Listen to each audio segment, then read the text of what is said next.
How are we doing, lads? How are we doing? Today is a very different kind of stream. It is going to be quite a bit different because we are streaming the round 5 of the Caravel Cup for Pietro, which is very exciting. If you guys just give me 2 minutes here, I'm just trying to make sure I have everything set up properly, and I will just get this going. Got to just do 1 or 2 more things, so I'll be right with you.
All right.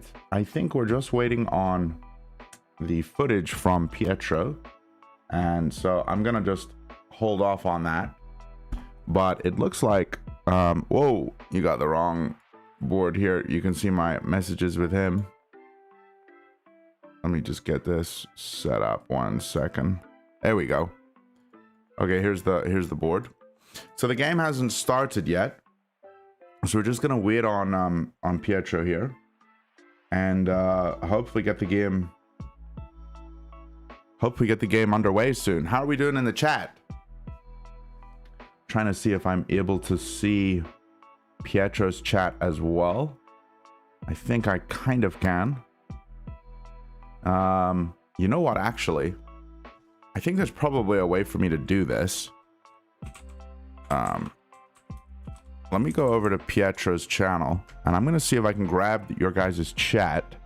That way I can read it right off of here. Pop out chat. Yeah, here we go. This is fantastic. And now I can make a new doc, and I can actually have Pietro's chat embedded in my OBS stream. How is that for technology? So I can actually see both chats here. This is fantastic. So, those of you who have been following Pietro's, whoa, we've got to exit this. This is a mess.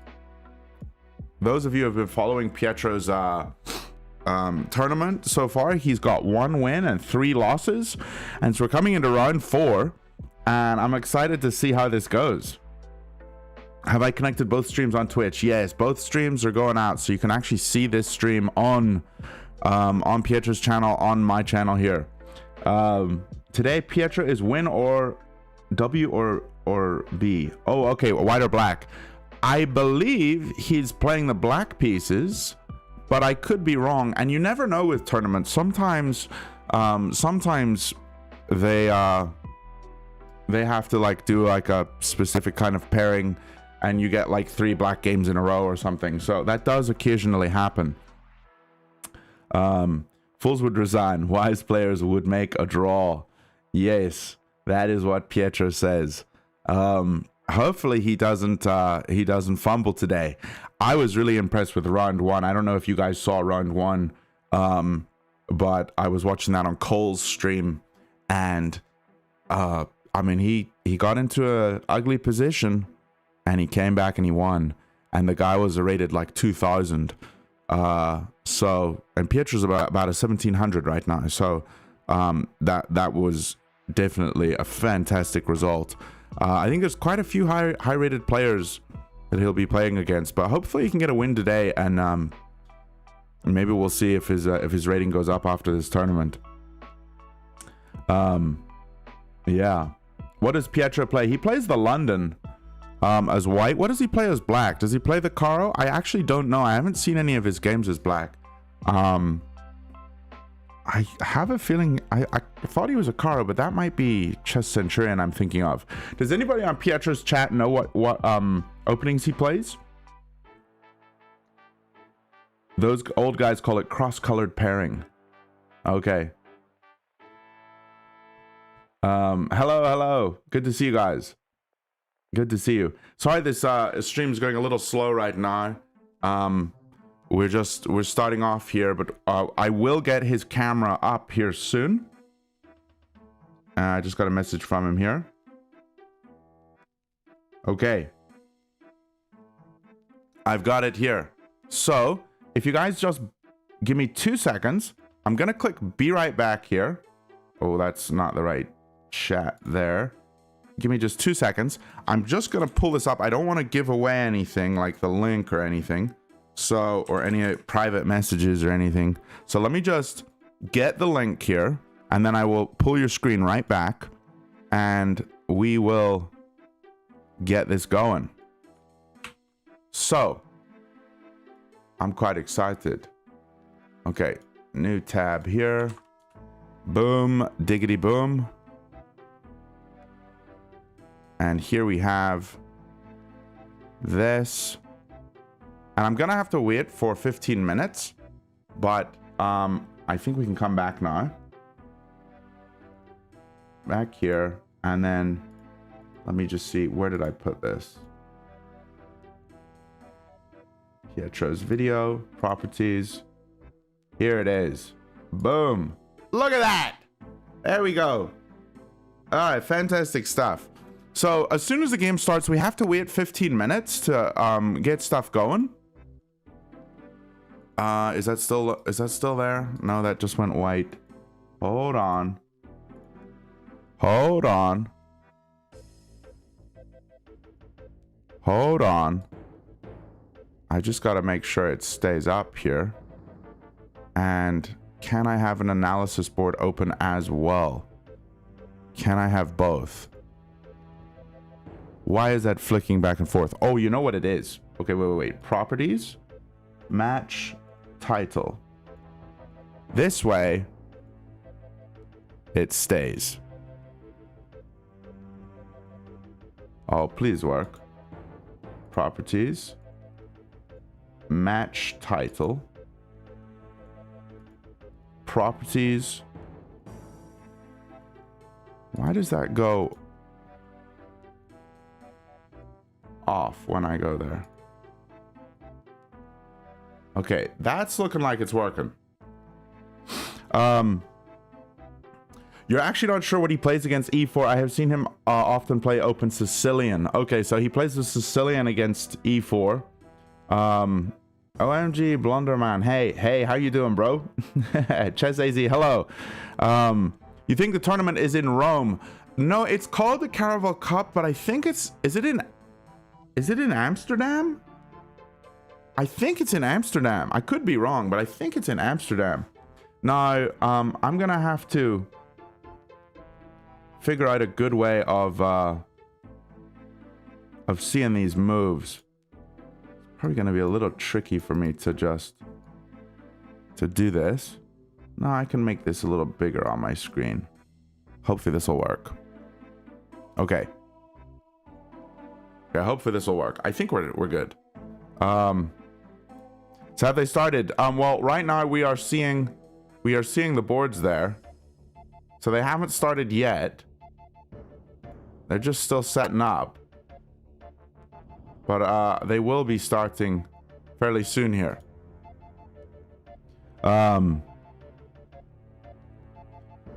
It happened with me as well. I had to make 2 different tabs and resize them smaller to keep both on the same flows. I think I got a nice setup here. This is looking really good. Got the video there, and looks like he's at the same board that he's been at. Has he been just staying on the same board as a streamer? I think that's what's going on. Hey, we got a $1 or £1 donation to Pietro's stream. Let's go. I'm sure he will appreciate any donation. So thank you for that. Wait, who is this? This is it's kind of hard to read people's names. Everything's a little small for me. But that's very exciting. Casio Sass. All right. Is the game gonna get going? I wish I had audio. In fact, you know what? Maybe I can turn the audio on. Let me pause this music and see if we can turn this on. Oh, this is epic. Oh, I'd much rather have the audio. We got the audio. This is fantastic. Infinite money glitch at Play Again today. He does donations every day. All right. Epic. Hikaru got beat by another 13-year-old kid. When was this? Was this today, recently, or was that in Is the 15-minute delay on? No, it's not. So we're gonna do the 15-minute delay as soon as the first move starts, and I'm gonna have to pause for 15 minutes. So that's how I'm gonna do it.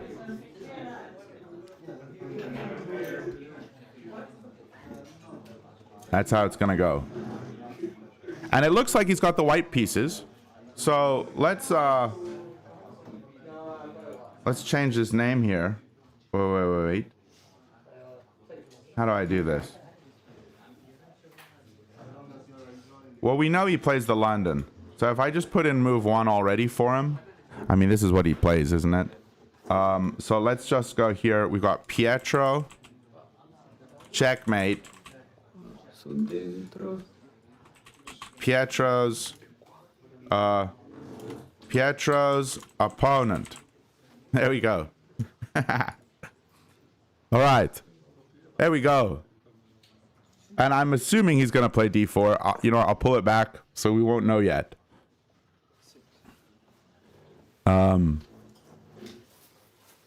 Yeah, it looks like it's going to be a London game. So I know he plays the London. Unfortunately, he doesn't play the Jabava London, which is far superior, but it is what it is. Good morning, Mighty P. How you doing? Hope you're doing well, man. We have a tournament going on here today.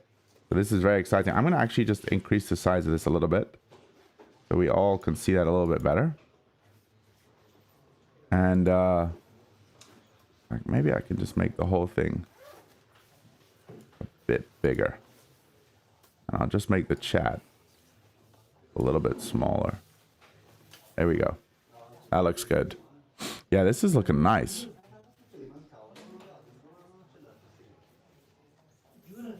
This is looking nice, my friends. This is looking nice. This is looking nice. Hi, Blunderman. How are you doing, brother? Hope you're doing well. I'm excited to see this round, and I hope he pops off. I'm just ready to get into the game. You know, I'm excited to get into the game and see what happens. How's everybody doing in the chat? Big Derek's here. How you doing, Derek? Hope you're doing well. Mighty P, doing well. Just finish up some vocal edits and tuning in for this recording I'm mixing. How's your morning? Doing well. I woke up quite early. Called the fiance. She's doing well. Made a cup of tea and got some ginger in it because I've been getting over a cold. And then I just started up the stream here for Pietro. So quite excited for this one. I think today's stream, I'm going to be able to just interact and read every single chat message because you're all here and I have more focus on this. So I think this will be much easier for me. So she's still your fiance. Nice, dude. Nice, dude. Yeah. Thanks, man. Oh, dear. Oh, dear. Yeah. Where is... am I missing something? Docs... Stats? Is it stats? No, not... Sorry about that. Not stats.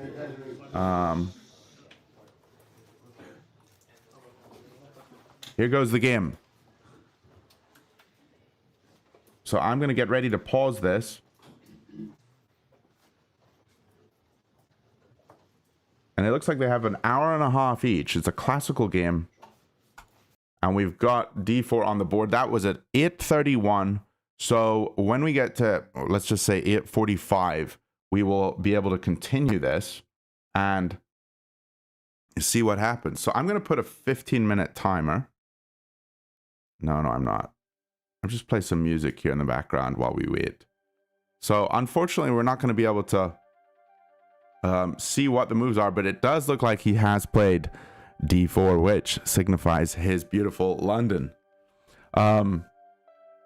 Actually, there's a tournament for me tomorrow too, but it's small, so I have a chance to win the first prize. What's the first prize, Void? Blunderman does not blunder today by calling his fiance as first thing in the day.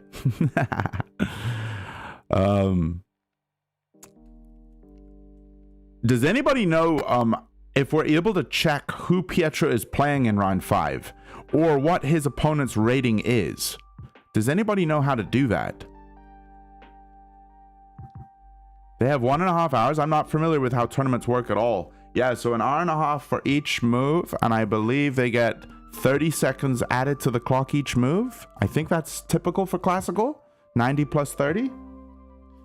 So it's a long game. This could be a 4-hour stream. But I'm excited to get seeing it as soon as we get to you know what? I could just rewind this video 15 minutes. Well, 12 minutes now.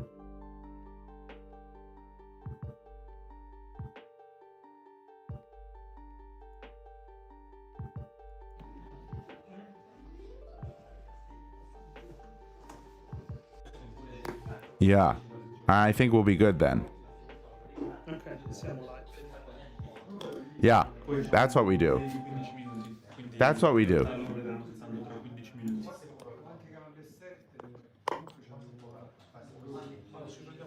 That's what we do. Chess AZ, you're gonna check and let us know in a bit. Ardu Luigi 1802. Thank you so much. So Pietro's opponent, his name is Ardu Luigi, and he's rated 1802. And Pietro's rating, Chess AZ, do you know Pietro's rating? Any idea on Pietro's rating? Is he a 17? Was he 1700? He's around 1700. Is Pietro one of the goats? Pietro is a goat. He's got his own YouTube channel. If you haven't checked out Pietro's YouTube channel, do check it out. It's called Pietro Checkmate. He's 1710. Okay. 1710. I'm just going to save this. So here we go. And we know it's going to be D4, but we're going to have to wait for that before I can actually play it. So once we get, we're 11 minutes out from him playing the first move. What's the format? It's 90 minutes plus 30 seconds. So unfortunately, we don't have a DGT board that they're able to like upload. So we won't get the move timers, but there is a clock there. And maybe we could actually, you know what? I could be like super genius here and try to workshop this. You guys want me to do something crazy? I'm going to do this for you guys. I'm going to do this for you guys. This is going to be called Pietro's Clock. And it's going to be this one. And we're going to zoom in on this clock. This is just for you guys. I am next level with the streaming here. There's the clock. There it is, lads. Let's be crazy. There's the clock, my friends. There it is. Oh man, that is a thing of art. Let's put it down here.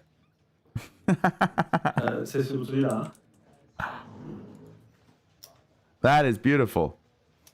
Sì, sei dentro.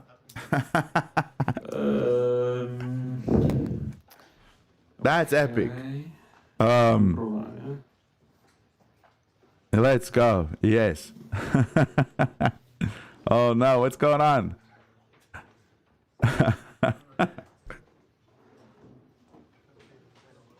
Hells yeah. Yeah, we still get the clock. Hopefully it'll still be here where we need it after he's maneuvered this camera a little bit. Okay, I'm gonna have to adjust it probably at some second, but 90 minutes with 30 seconds increment, right? Yes, I believe so. I believe that's how it is. Ok, però così adesso noi siamo un po' tagliati. Va bene, I'm not going to adjust this clock until he's done.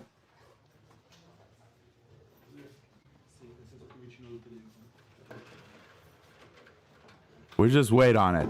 We got time. But I think this was probably the biggest genius thought I've ever had in my life. I mean, this was epic. Getting to see the clock. Okay, let's adjust this and find that clock again. There it is. It's a little tilted, but what can you do? What can you do? I'll take it. That's pretty good, right?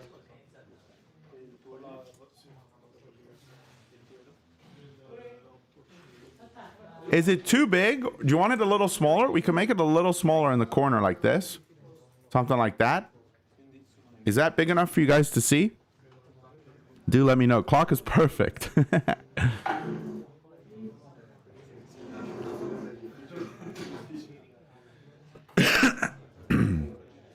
So, I'm not a betting man. I'm not a gambling man, but I have a feeling that Pietro's going to win this game. Even though he's 100 points lower rated, I think Luigi's going to struggle here.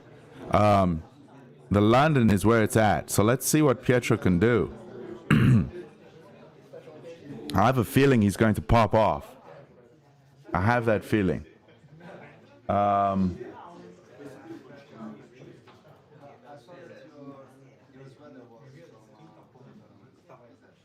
Boom, boom, boom. Big brain genius Cole could use some tips. Dubil. Thank you, my friend. Thank you. We're about 5 minutes out from the game to start, so this is going to be exciting.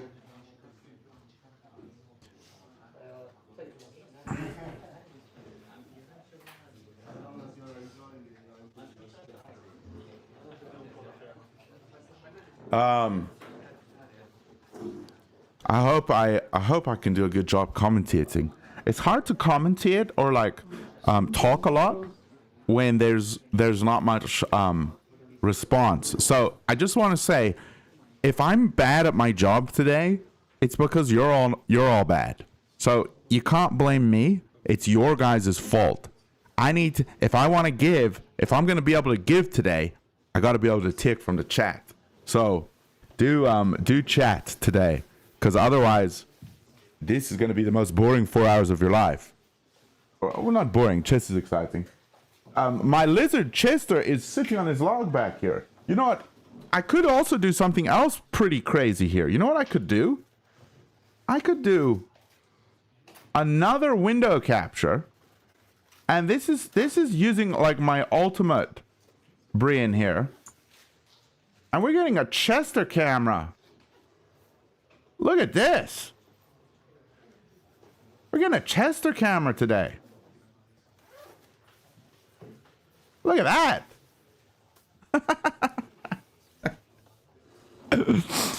Bloodman, do you have Instagram? I do, man.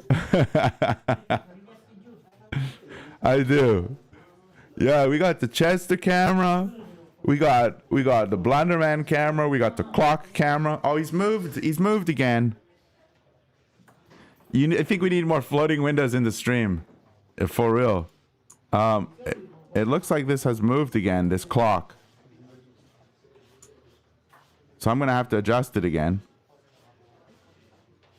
But hopefully we won't be moving too much more. Here we go. We are so back. Yeah. I don't know about this Chester camera. It looks like it's just shaking. Because my camera's right here in front of me. Right here. And so when my table wobbles, the camera wobbles.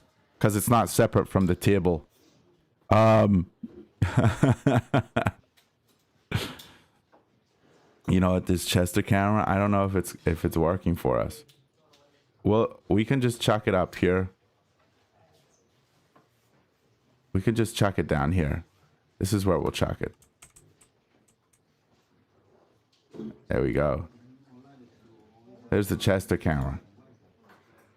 We got all kinds of cameras here. It's truly an ingenious stream. There we go.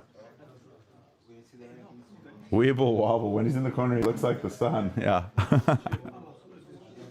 So Chester's currently looking at Pietro here.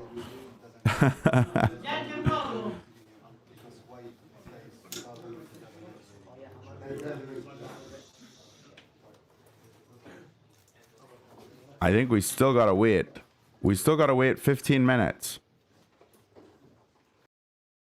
I think we're like 3 minutes out still.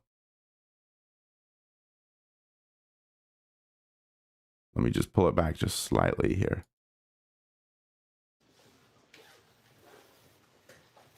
Yeah, we're still a few minutes away. Okay.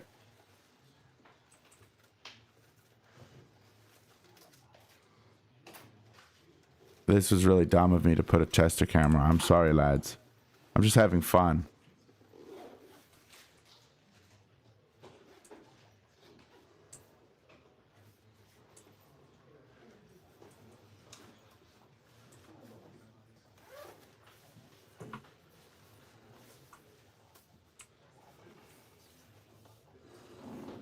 I'm having too much fun, lads.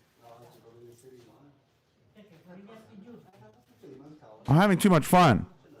Now we need opponent's reaction camera. What a good idea. Wait. Let me do this.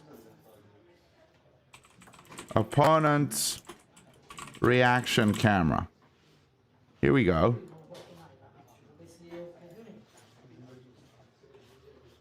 Now we're going to get his face.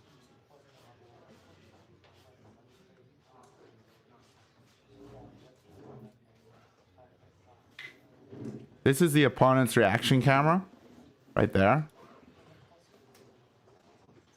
And now we need a Pietro's face close-up camera. Do you know Pietro's record for this cup? I only caught the first round so far. He's 1-3.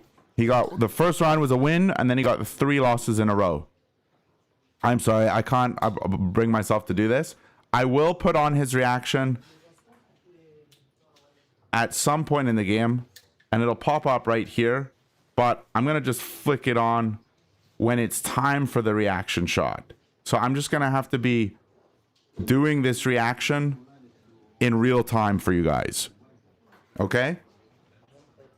So when he reacts, somebody say, Bonderman, reaction cam! On 3, 2, 1! And then I'm gonna flick it on. Boom! Reaction! There it is!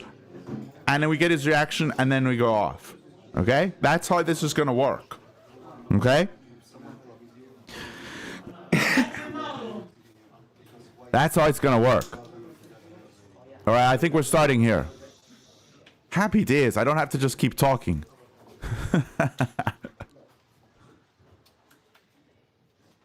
A lifetime reaction camera on a Friday. Here we go. Okay, so we know what his first move is. But here it is. He's going to play the beautiful D4 on the board.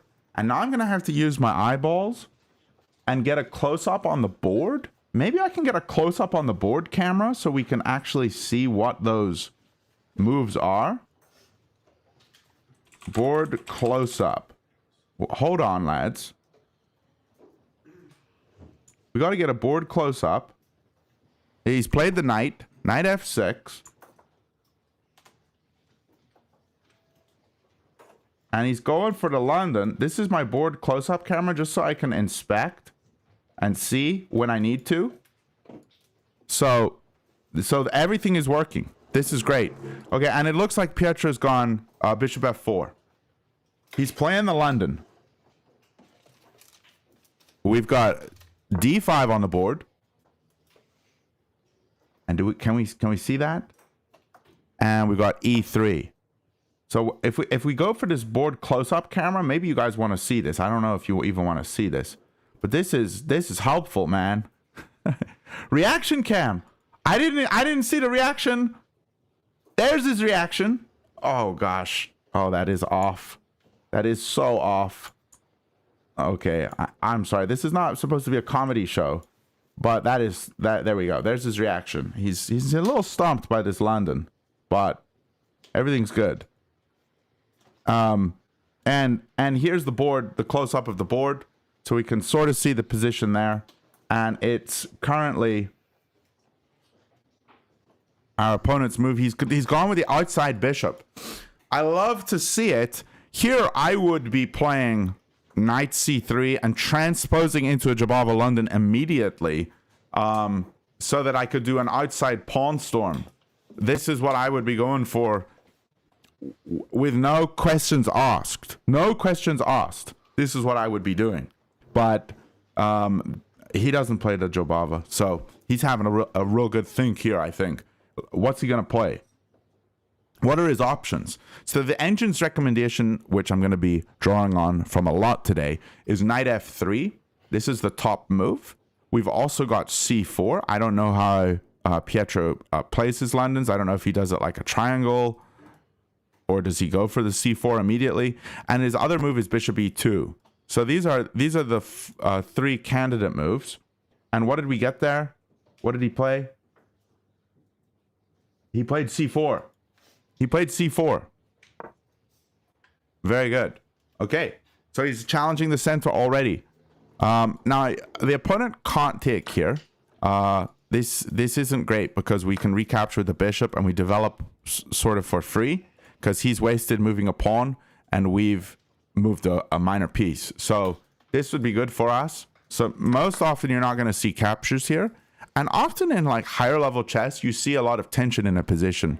People like to leave the tension. They don't want to resolve this. So this is going to probably be some tension on the board for a while. Yeah, c4. c4 is the way.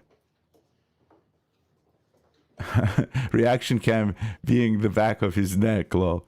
There's no bishop at c8. We can bring the knight c3 and queen b3. Yeah, so the bishop's not here. So because it's out here, we immediately want to attack on this side. Is that right? So queen b3, knight c3. Get the knight behind the pawn. I suppose this is the way most London players play it, and they don't like the Jabava London because the knight's blocking the pawn's movement. But yeah, it looks like it is still Mr. Luigi's turn. Yeah, so this bishop was here guarding the pawn on b7, and so now it's not able to guard there. So yeah, what's up, Blunderman? I'm doing well. How are you doing? We are currently commentating Pietro Checkmate's game, so this is very exciting.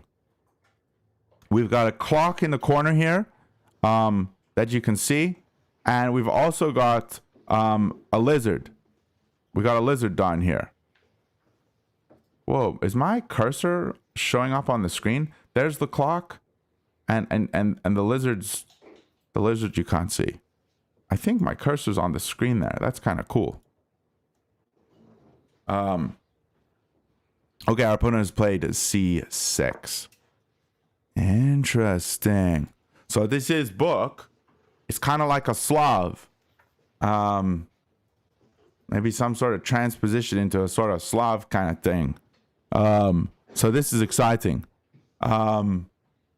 Obviously tick is maybe the first thing people would want to consider, which I think is fine, but probably not all that amazing. Top move here is queen b3, like Void Eye said in the chat. We've also got knight c3, just jumping it behind the pawn, developing a piece. We've also got knight f3. So here's our three main options that we could go for here. And Pietro's having a real good think here, trying to figure out what he wants to do. Now, I don't watch Pietro. I don't know. I mean, I've seen a couple of his games, but I don't know how familiar he is with his London. Does he play it every single game? So are these opening moves like super easy for him to just play? It looks like he's still on. What is he? He's got an extra minute on the clock so far. So he still hasn't used any time. Am I missing moves? I'm already missing moves. I am missing moves. I'm so sorry.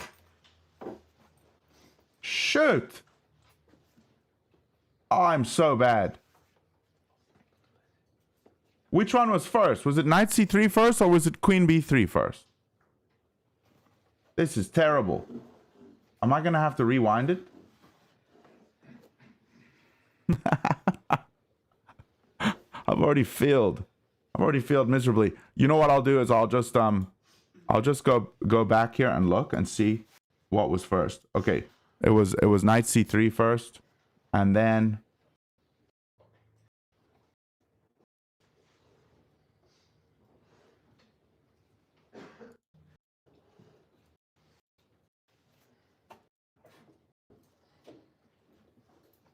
it was. I'm so sorry. So it was c4. So it's c4, and then it was here, and then it was here, and then it was here, and then it was here. And now we'll go back to where we are.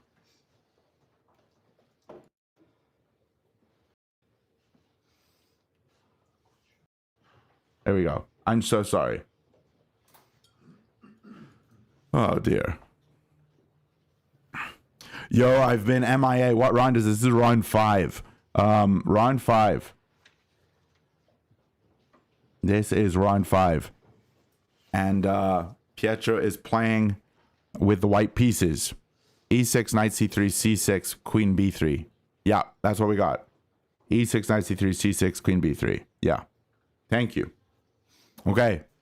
And I gotta be on it. My eyes need to be glued to this board. I'm so sorry. You're looking at this big board close up. Let's get rid of that and put it back here on the screen so we can see this. Why the name Blunderman though? My name is Blunderman because I blunder. I blunder a lot, and I didn't want to make a YouTube channel and say to everybody, hey, I know how to play chess. I wanted to make a YouTube channel and just say, I enjoyed this game. You know, I enjoy chess, but I'm not trying to tell you how to play or anything. I mean, I do make some tutorials on stuff that I've learned, but yeah, I'm not trying to tell anybody how to play the game. You are a Blunderman. If you don't blunder, it would seem wrong. Gotta maintain the character. Yes. Yes. Yes. I love chess, but I'm not trying to tell people that I know exactly how to play it and everything. You know, I'm still sort of figuring it out too. You know what I'm gonna do here? I'm actually gonna just make this. Can I make this video a little bigger on this board? This way, we have more to see here. And we're gonna have to make Chester's camera smaller. I think this way we can see it a little better.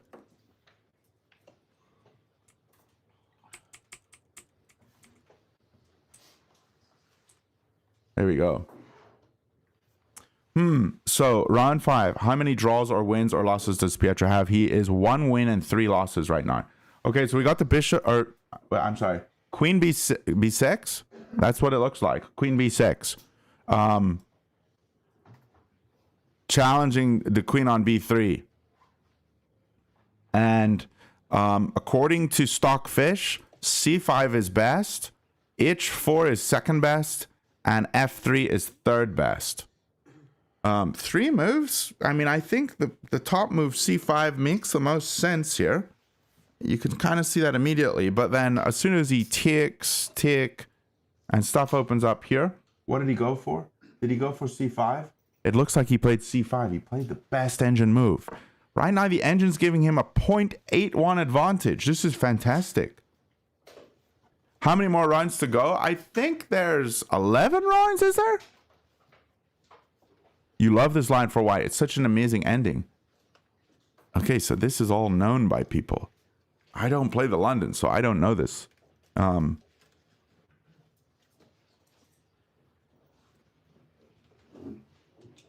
don't know this line. The only sort of position I know with this kind of opening here is all Jabava theory, and you never get the c pawn up to c5 in the Jabava because it's stuck behind this knight. So c5 is best, then you play knight f3. Well, what about if queen takes b3? Are you going to play f3? I don't think you are, my friend. Okay, wait. I missed something. He took, and it looks like pawn took. Can I get a close-up on that board, please? That is what we got. That is what we got. Pietro's still in prep. Yeah, I think so. Isn't doubling the pawns on the b file bad? Well, I don't think so, because this b pawn can just push and break open here. And like if take, that's fine, or even take here. This is not a bad double pawn. Also, it activates your rook. Like this rook is super powerful now. White wants double pawns on the b file to push and make weaknesses on c and b file easy targets in the endgame. Yeah, this looks like you've got a simple game plan. I would be happy if I was Pietro here. I think this looks really good. It's known to be a better endgame for white. Well, if an engine's giving plus 0.8, I mean that's already a very, like at the top level of chess, that's already quite a decisive advantage. Yeah.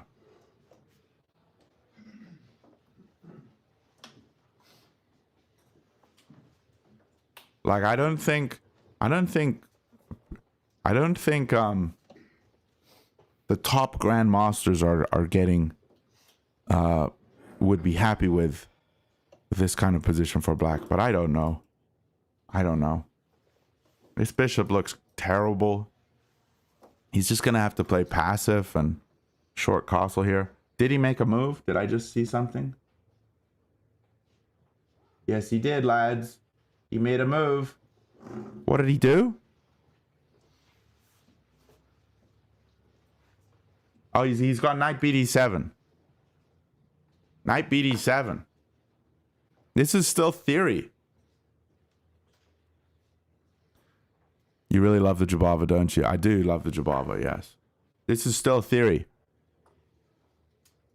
So now, what does Pietro want to go for?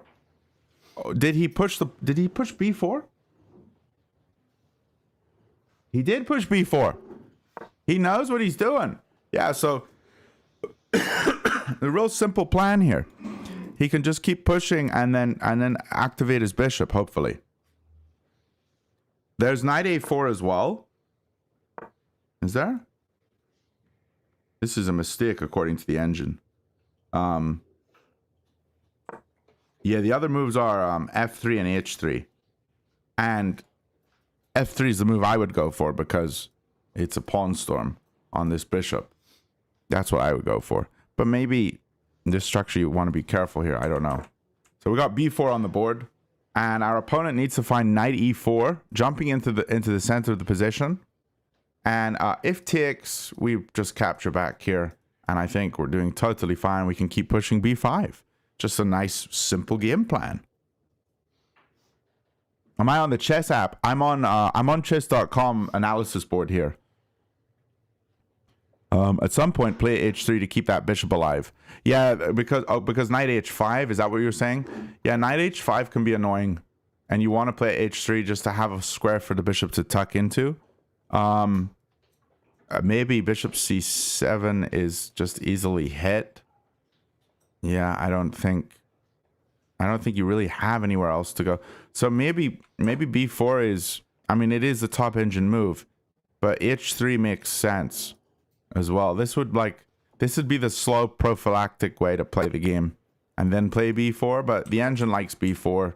And I think if the engine likes it, it's the top move by the engine, then Pietro obviously knows this, and he's probably thought about h3 before and decided b4 is what he wants to go for.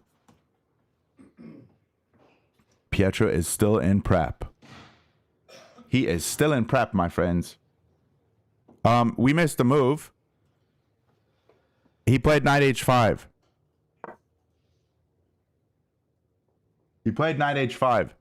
So he's going after this bishop. Now, a doubling of pawns here is totally fine because you can get knight f3, knight e5, I think. Here it wants bishop c7. Bishop c7, g3, and bishop g3. Those are the three moves to consider. Bishop c7 just looks a little scary, though. I mean, I'd be surprised if Pietro plays this. If he does, he's a better player than I am. Because what happens after rook c8? You probably have to come back to here. Wait, let's look at it. Here, here. Bishop e5 is best. And a6. But what if they take here?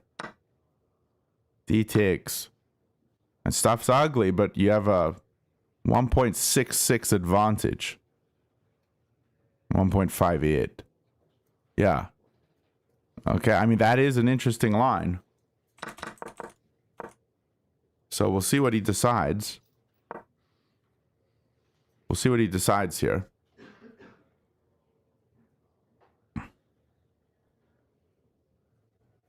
We'll see what he decides to go for. He's considering this. He's considering this, I think. But he's maybe also considering this, because after take, does he want to open G file? This is what you could go for, and the engine's okay with it. You just don't have a super safe place maybe for your king to castle, but when queens are off the board, you don't need a place for your king to castle. You just put your king in the center, you know? So let me just delete these moves from our analysis so we don't get confused here.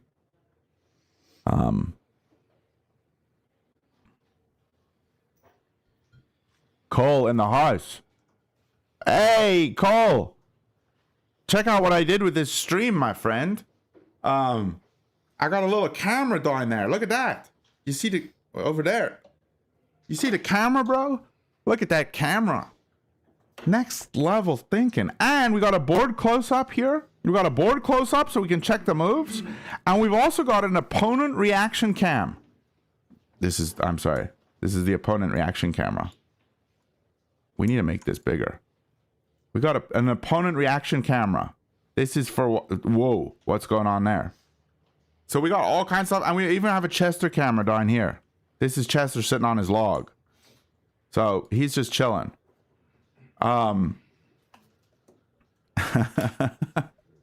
Yes, sir. We got everything up in here. We got everything. I like having this clock here, though. It gives me a sense of the pressure they're going to start to be feeling. I'm hacker man. C7 loses tempo and development. Well, bishop c7 is a top engine move, Arda. It's a top engine move, so I don't know. It is a top engine move here, but I think Pietro's really probably, I think with how much time he's thinking here, he's probably wishing he didn't play b4. I think he's wishing he played h3. Fools would resign. If he resigns here, I would never stream for him again.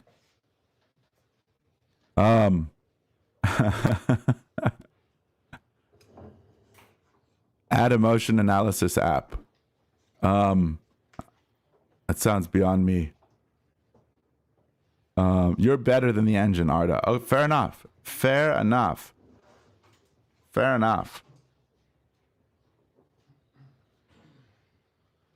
I'm really excited to get the opponent reaction camera going, though. Like, boom. You can't believe it. Look at that reaction. He is shook. He's shook. Okay, what was the move? I'm sorry. We had knight f3, which was not one of the top moves. Apparently, it's an inaccuracy. This is his first inaccuracy in the game, but he's playing it more like a Jabava, my friends. So he wants, after knight takes, pawn takes, to control this square and have all this pressure on this square. I think that's what he's thinking. That's what I'm thinking. So getting that knight into e5. Opponent's reaction means we have won. Pietro's out of prep. Yes, I think so. I think he's out of prep here. But he did play knight f3. So I need to delete this move. He did play knight f3. So now our opponent is going to probably be taking that bishop.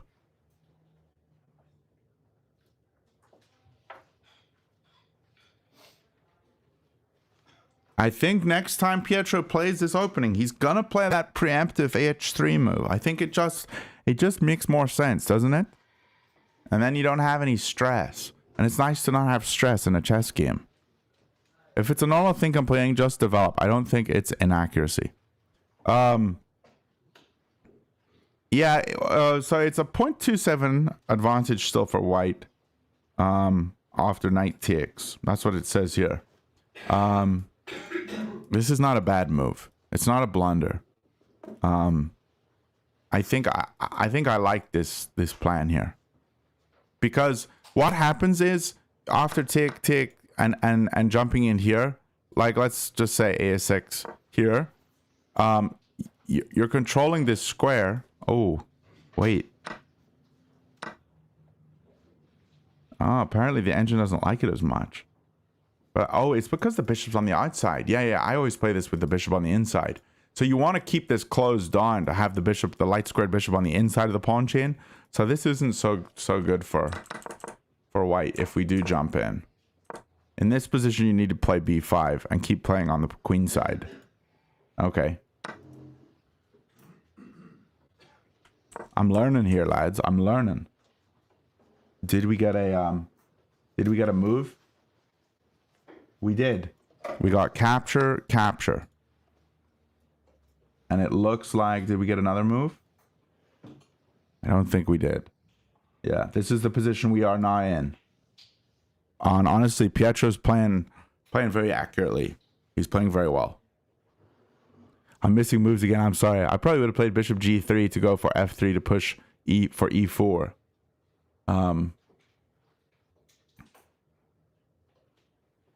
Okay, just pulling the bishop back and marching the pawn up. Yeah, another way to play it.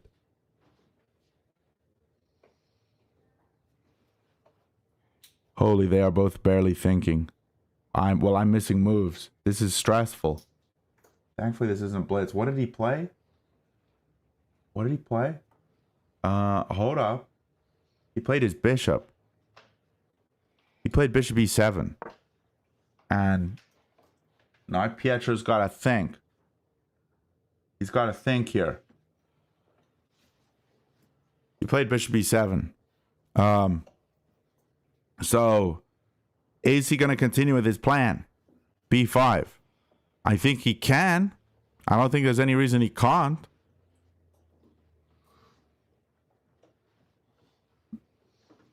I don't think you want to move this bishop, like, unless you can capture. Like, don't move the bishop until you can move it with tempo. I mean, I'm wondering, is g3 and putting the bishop here ever an idea? I don't think you would ever play like that, because the bishop's already on its most active square. The problem is the rook and the king is always going to be in the middle, and the rook's never going to be able to get out. But again, queens aren't on the board, so who cares?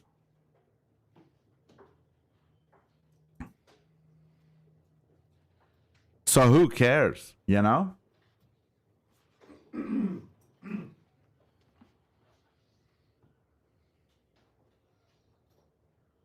A stonewall setup, it's too drawish.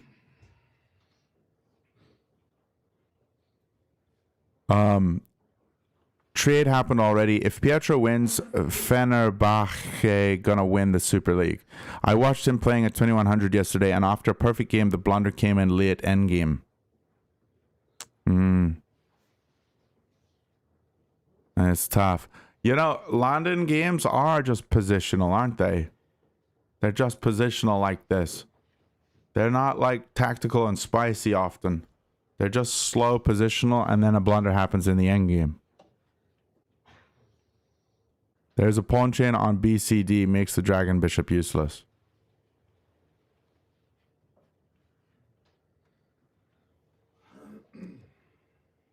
Yeah. Yeah.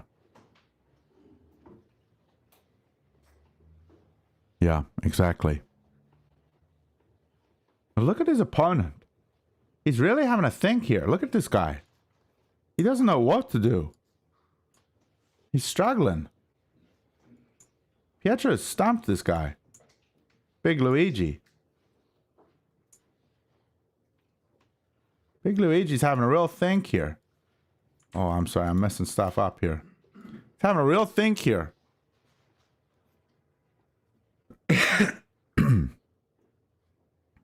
You know what I need?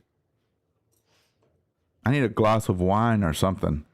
Sit back and enjoy this. The opponent's in shock. Yeah. He's unsure on what to do. And we say this, and it's actually Pietro's move.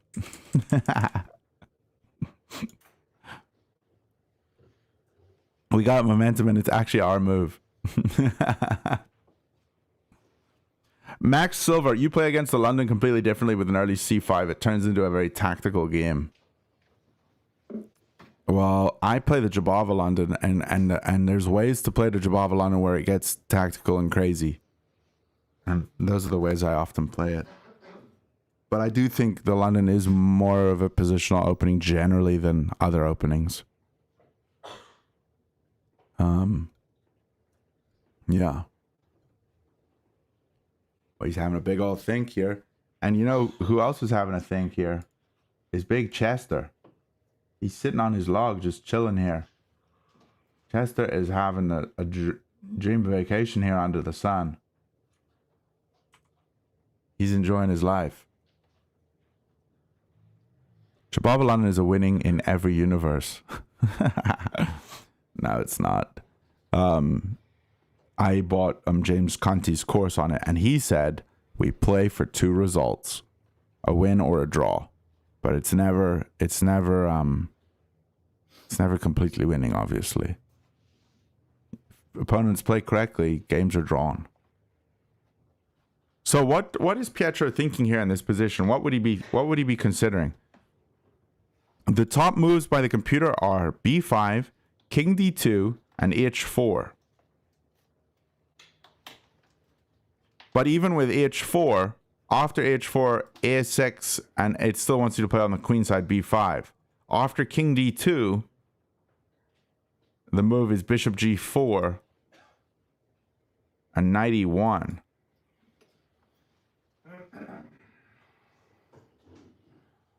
Are we just gonna is the goal to just like transfer all our pieces over to this side of the board and just push? Is that the goal here? I think that might be the goal.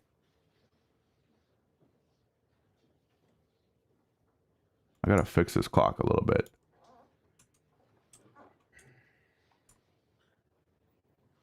Gotta get the top of that clock there so we can see whose move it is.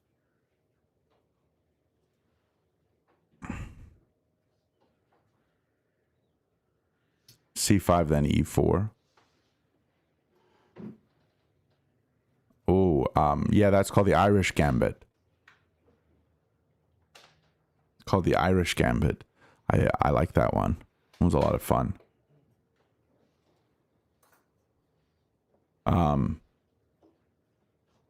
You're talking D4, D5. Wait, what are you talking? Bishop here, C5, E4. Oh, this is called the Morris Connor Gambit. Never mind. This is slightly different. I play it this way. I play D4, D5, Knight C3, and after C5, this is the Irish Gambit, and I play E4. This one's quite fun. Anyway, let's get back to the position. Chester or Chester? Yeah, his name's Chester. Just the one. H4 looks quite good with knight E5 ideas.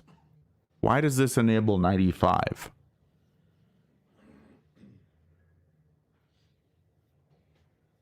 Is it so that we play g4? Is that what you're saying? So h4 here, here, and then bishop back, and we win the bishop? I guess it doesn't really work though with this knight guarding here, because as soon as we jump in here, he's gonna take.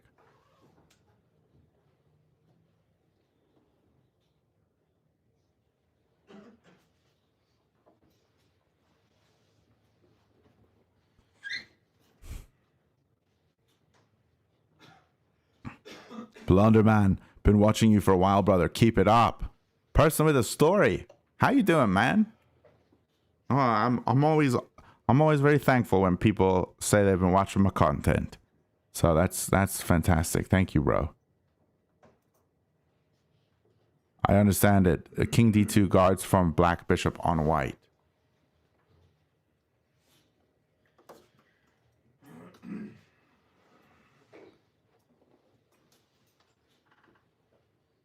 How does this guard from anything? King d2, what's the threat?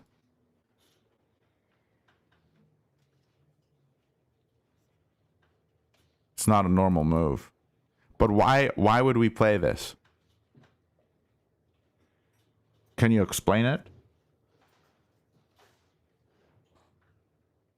If the knight trade happens, our pawn structure will be fine. Okay, he plays the top engine move, b5.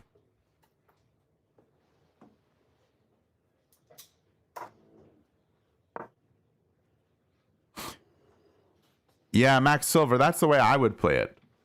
F3, G4, H4. You're good, brother. How are you? God bless. I'm doing well, yeah. You like the pawn on F4 controls any E5 break. Yeah, it gives you a lot of control over the C5 square. For sure.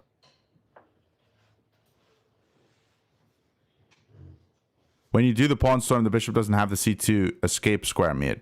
So the idea here is king d2 and then h3 g4 h4. Is that the idea? Because we don't have f3. Yeah, that's next level then. But I like that Pietro has just gone with his main plan here, pushing b5.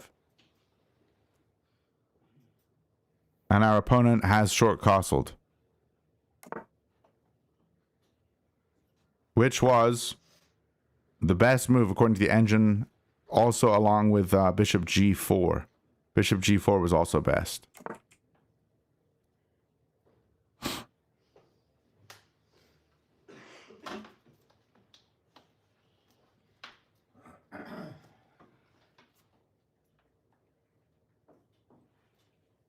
B5 is just more direct and better.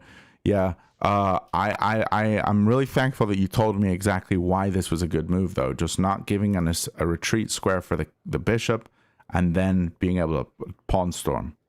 Because his king's castled here. This is where you want to be attacking. Why are we wanting to attack on this side of the board? Doesn't make any sense. But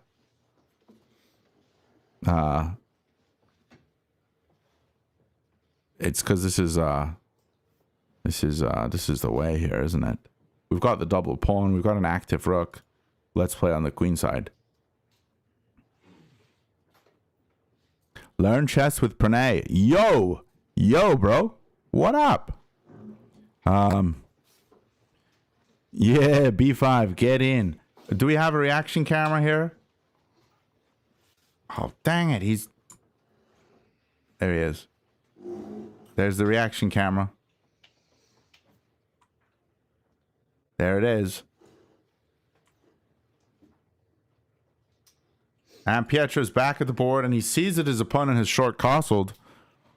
And he also sees that he's got 76 minutes on his clock.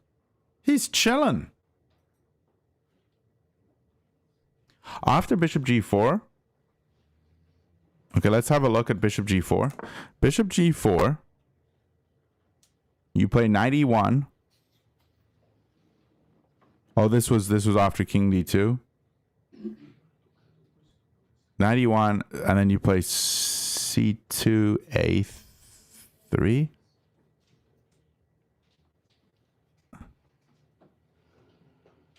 You want the knight to support the queenside assault.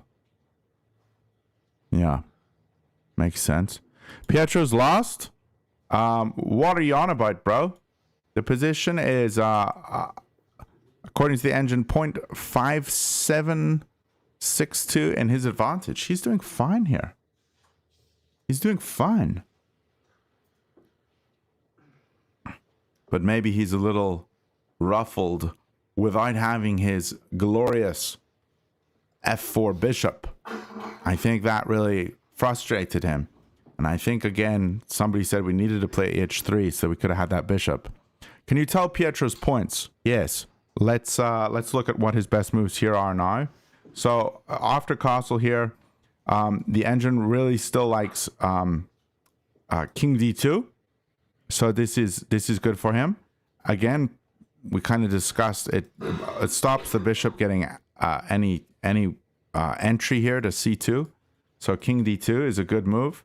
Also, we could probably just go here and get the other rook in as well.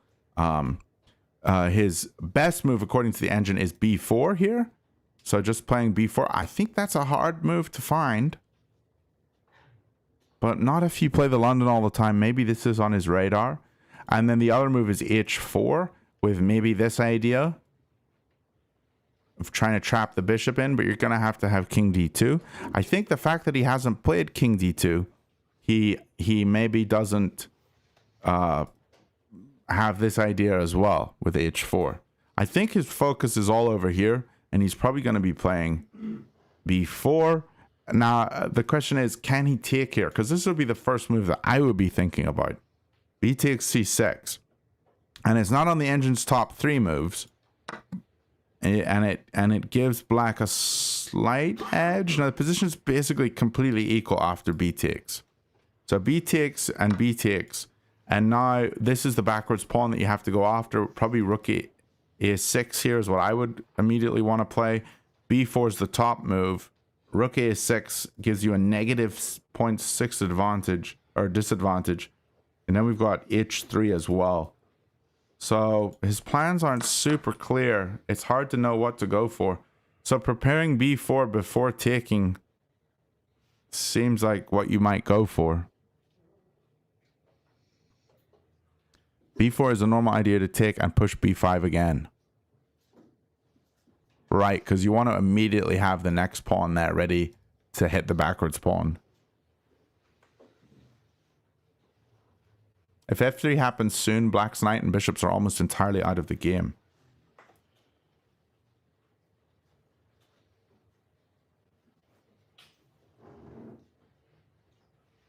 Well, he can always make his own hidey hole here, and his bishop's still active. And controlling b1 is going to be annoying for him. You know, after watching this, I kind of want to play the London. Now I know all these ideas. Maybe I should start playing the London. Could give it a go.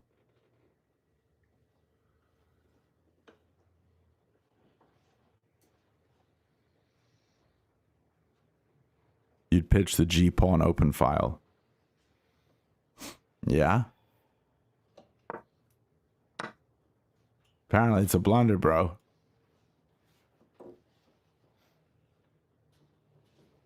But interesting. I think he can just go here and just keep his bishop. No, maybe not. I don't know. Interesting thoughts. This is a key moment. I think it's hard to find the right moves here. If Pietro finds king d2, I'm going to be really impressed, because that move makes a lot of sense after thinking about this with you guys.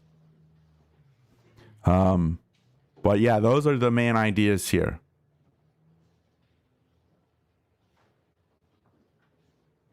Play the London. It's best as white. I'm gonna have to do it, am I?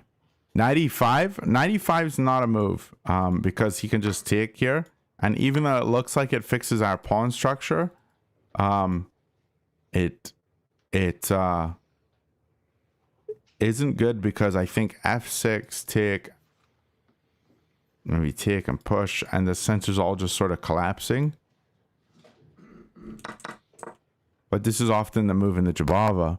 The reason you would play it in the Jabava is the bishop's on the inside instead of the pawn chain. But now it's on the outside, so maybe it's just not so good here.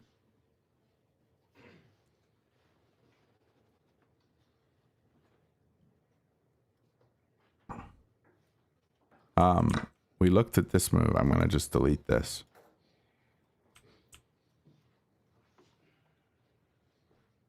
And our opponent, Camera, he's really having a think here.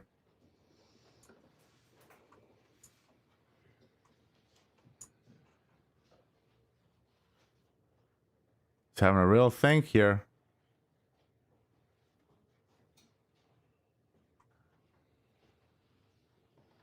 Having a real think here, lads. He's stressed. Pietro's about to cook him. Bro, what is best, Caravel or Sicilian? For who? Do you just mean like for all of humanity? For all people at all times on all the earth? Or are you just saying for someone who's like rated under 1500?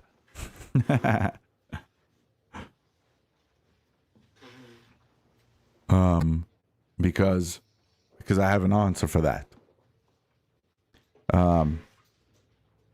That's about par for your games, Eric.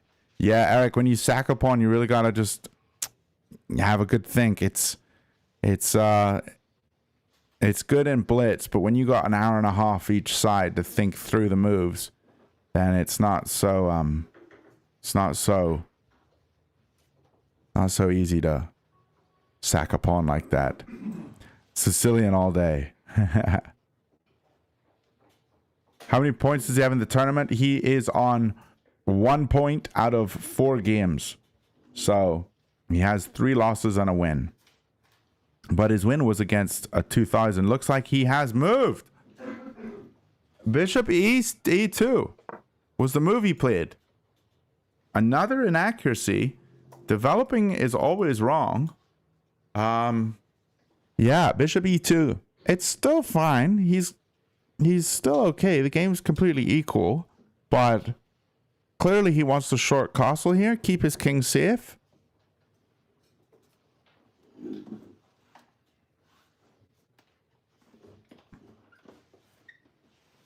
You're just rated less than 500. You're 665. Yeah, then play the Caro, bro. Play the Caro Khan.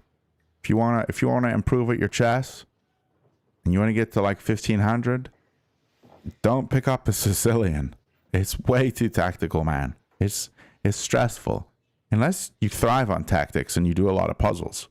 But if you don't, and you just want to play simple, good chess, then the Caro Khan, it makes more sense. It's easier, I think. You can always get good games out of it. You might have to deal with a few alien gambits, but you're not playing against witty alien every single game. You're playing against other kids who think that they can play the alien gambit and who actually aren't all that much better at calculating than you are. So they're not going to be able to play down a knight as well as someone like witty alien. I'm 1600. Sometimes face genius. Sometimes I face people that have tried to scholars mate me. It's so stupid. You're 1600. On what control are you, like FIDE or chess.com rapid or blitz or what? Hi Owen and everyone watching. How you doing, fresh fruit? Hope you're well.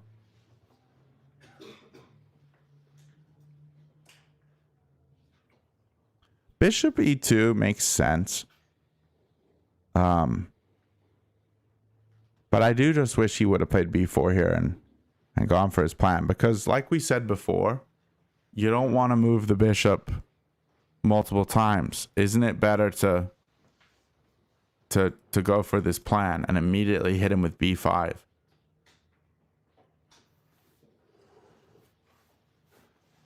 Rapid 1600. Yeah, Rapid 1600. You'll get a whole bunch of different stuff. Penguin. Bro, I just got 5 points out of 9 in my first open chess tournament. Is that good? Yes, that's very good. My first chess tournament, I got 1 out of 4. It was one of the most depressing days of my life. I was 31 years old.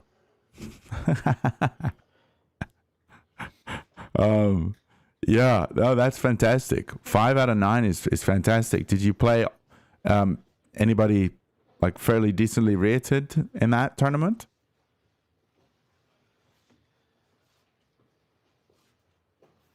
Yeah, Max Silver, I don't know what's going to happen, man. We'll see.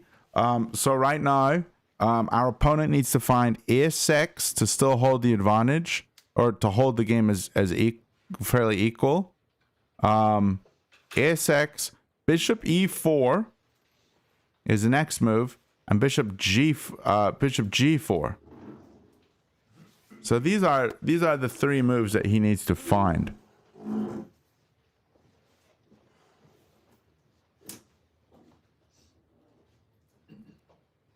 After bishop e4, we just short castle. After bishop g4, we play the knight here. And now after takes, it's not so good for him, because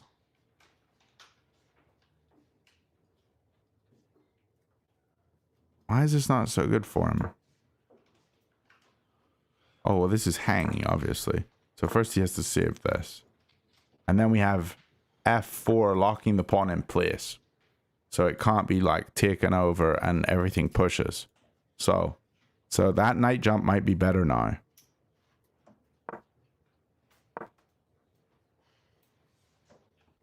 Okay, did we get a move? We did. What was the move? He played f6.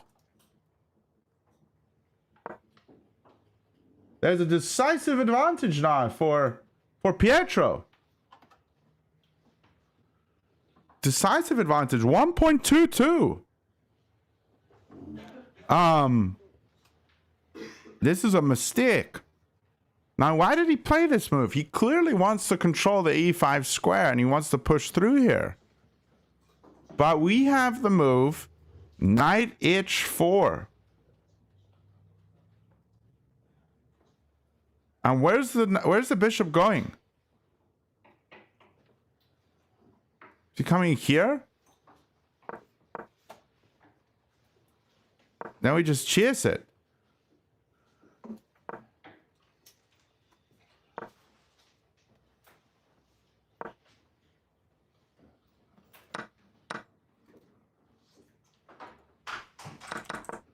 This would be very interesting.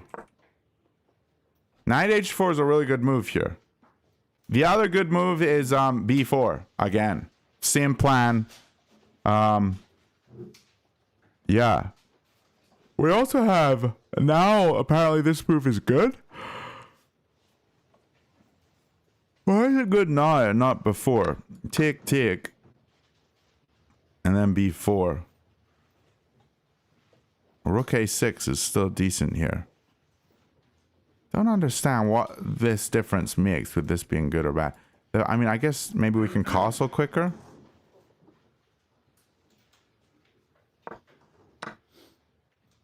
So we'll see what happens here. But f6, this is gonna be an interesting one.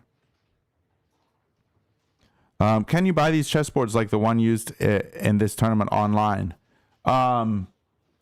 Is this a DGT board? You can buy them, yes. Oh, he castled. He castled. Unfortunate. He didn't take advantage of this. He should have tried to go for this immediately. And now the opponent has to play a5, a6, or rook f to b8.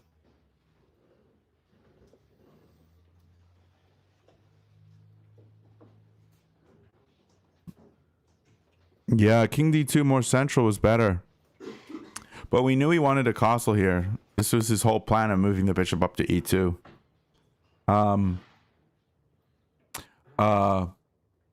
You can buy them. You know what else you can do, my friend? If you are really thinking about a chessboard, why don't you get the Chessnut Pro? I've got it over there. Can we get a Chessnut Pro camera board here on the thing, everybody? Yes, we can. Okay, let's do that. Thank you, Owen. Owen's gonna do that real quick. Chessnut Board video. Wait, what am I doing? Here. Can we get this? Can we please zoom in on this? You see this over here? There it is, my friends. You can kind of see it there. There it is. That board right there. It's a beautiful board. You can play people on chess.com with it. Okay, let's get rid of this. This looks terrible.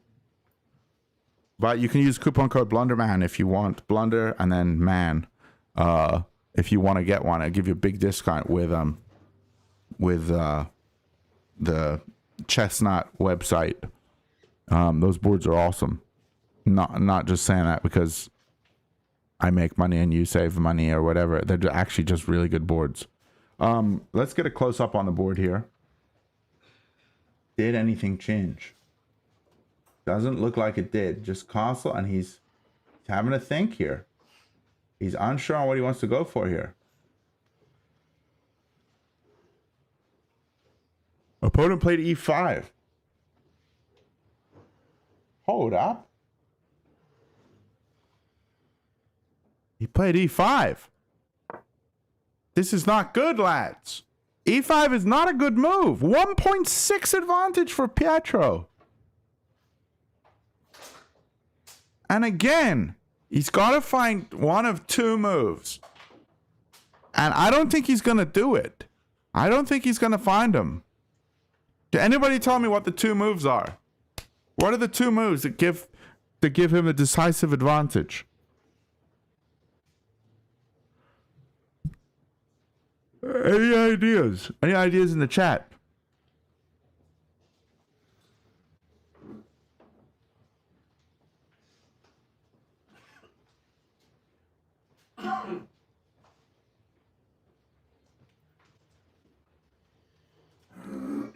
Means bro lost a pawn. Max Silver says knight h4. Parade says d takes e5 or f takes e5.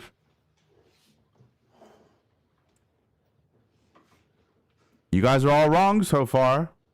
Anybody, any ideas what the two moves are to have an advantage here? Not f takes e5, nope. It's not d takes e5 either.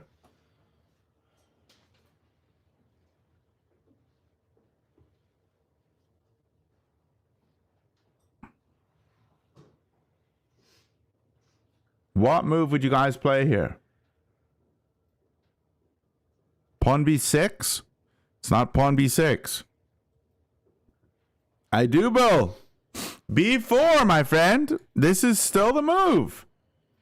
Because b4, and we want to take and we want to push. This is still the move. And the engine says 1.88. We could also, the other move is b takes c6. And this is still very strong for us. And then we have to play b4 next. Okay, so those are the two moves. Hopefully he can see this plan. And I don't know, I don't know why this causes it to be such a good plan now. But b4 here is very strong. I think with these London structures, Pietro needs to learn the importance of b4. Oh! He plays b4! Oh! Yes, he does! Chester! He played b4! He played b4! Did you see it? He just did it! Let's go! What a boss! What an actual boss! This guy, actual freaking boss, lads. He didn't do what most of us would do. He went for b4. Flippin' boss mode. And our opponent Let's get an opponent camera. Look at this guy. Look at this guy. He is cooked. He's stressed. And he just played a move. What did he play? Board close up, please. What did he play? Oh, he pushed. He pushed e4. This is losing. It's a good move, but it's losing. Wow. Okay. There are a couple decent moves here. And I think the top move is very easy for Pietro to find. What would you guys play here after e4? What would you guys play? This just shuts his bishop out. It's not good. I don't think this is good. What would you guys play here?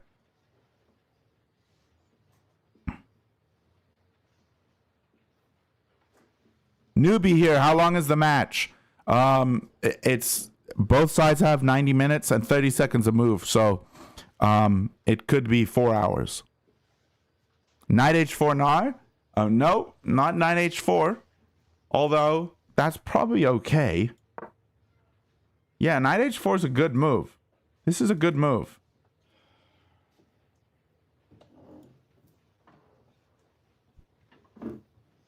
B takes c6. Well, the fact that you said that, dude, shows that you know what you're on about. B takes c6 is very good, but the top move is knight d2.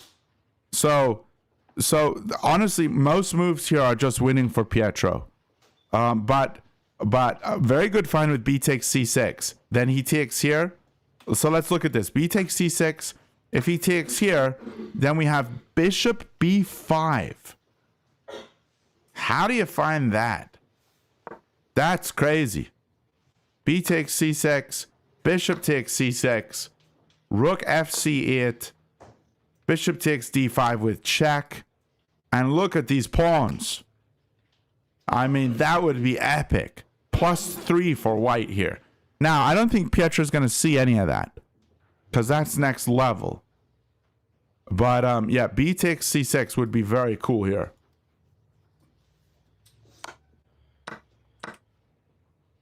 What did he play? Did he play 92? He did, lads. He did. He played 92. This is the best move. Let me just delete this. He played 92. The best move on the board. Let's go. Let's flipping go. And our opponent pulls his bishop back. Oh, dude, he's cooked. He's cooked. He's actually cooked, lads. Look at him. He's cooked. He's cooked. Pietro, now is your time to shine, my friend. You must shine forth. You must shine forth, Pietro. Okay, so what's the move here, lads? There's a couple good moves here. What are we thinking? What are we thinking, lads?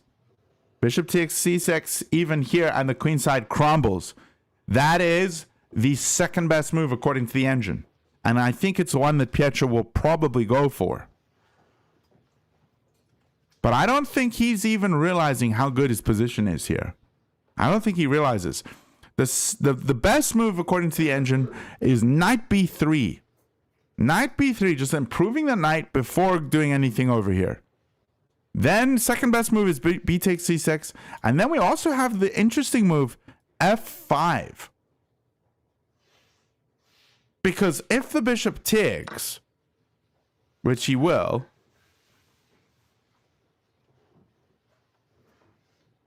then we can still go for b takes c6. Why would you want the bishop to take? This makes no sense. Yeah, so let's never think about f5 ever again. I don't know. No, that's an engine move. Okay, hold up. Hold up. Something just happened. What just happened, lads? B takes c6. He did it, my friends. He did it. He did it. This is huge. This is huge, lads. And now he has to capture back. If he doesn't, he's completely lost. He captures back, and now Pietro surely sees the next move. He surely sees it. Why did he play b4? So that he could play b5. I hope he goes for it. This is huge. This is very exciting.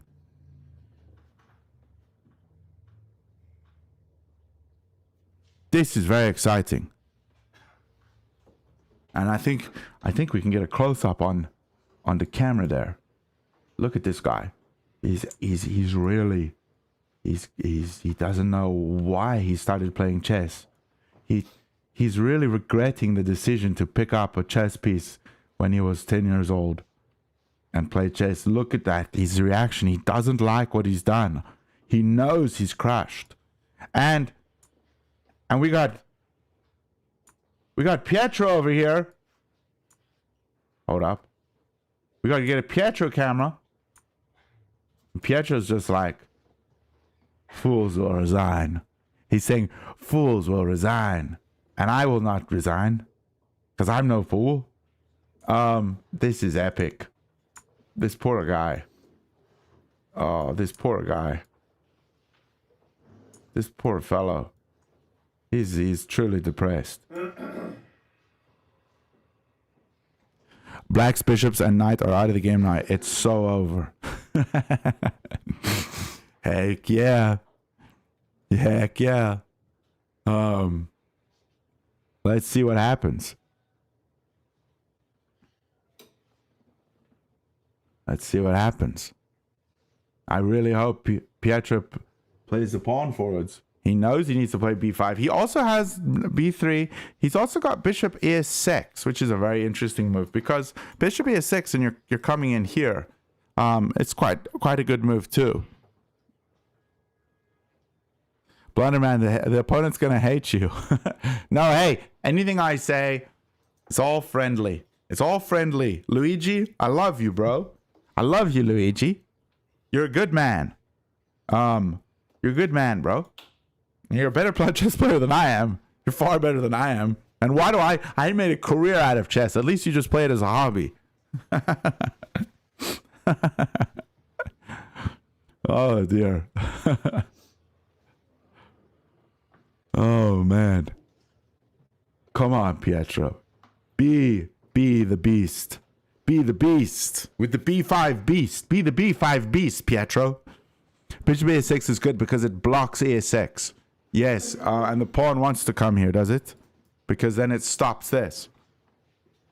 But if we play it now, then it's not stopped. If we go b3, then e6 can stop us. Is that right? No, we just tick. Because we have two pieces looking at a6. So we're going to be fine. He played a move. He pushed b5. He was the b5 beast. Oh, yes. Yes, Pietro. Chester, he did it again. He played the best move. Oh, yes. Oh, this is excellent stuff. Excellent stuff. He's cooking. He's completely cooking. He knows he's won. He's already won. He's cooking. 3 point advantage, lads. 3 point advantage. This is excellent. This is excellent.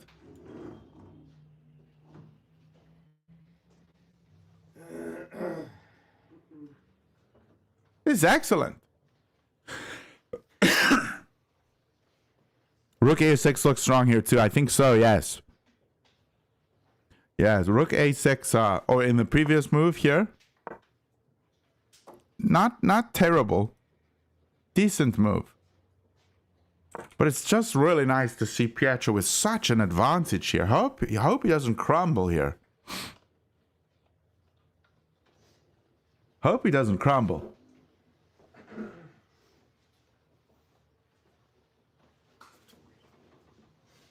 Now, how can our opponent respond? Our opponent needs to find a move that is so difficult to find, he's never going to find it. And maybe he will. Maybe he will. he needs to defend this pawn. So knight b8 is actually the best move in the position. Because take. That's a kind of hard move to find. I think this move is very difficult. And if you do play this move, I think we can just add more pressure like this. Or we can even get the other rook in over here. That's a hard move to find. So if he doesn't find knight b8, he's got knight takes c5. This is his second best move, which looks terrible too. Because if you take here, we just capture. And then Pietro's going to be filled with a powerful rage where he knows he's completely winning because he's got a material advantage as well. So I don't think our opponent's going to find this move either. I mean, he could play knight b8. He could play knight b8. But I don't think he's going to play this. What else has he got? He's got bishop f7. I wouldn't play this in a million years. Knight takes c5 looks like something you would play. Yeah, I mean, it does open the position up and allow these pawns to maybe push, but stuff's going to get ugly. And I think if we get a close-up on our opponent here, he's really just reached the pits of despair here. And he doesn't know what to do. He's really unhappy, actually. The total pits of despair. You perform best when you're down material. Why isn't rook ac8 better than knight b8? Doesn't activate a rook. Because we take, and if he takes back, then we take here and here and here. This is the trick because it's lined up on the two pieces. I think that's why.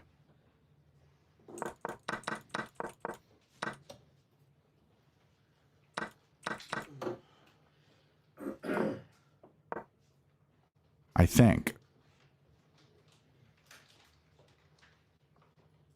Good question, Fresh Fruit. Good question.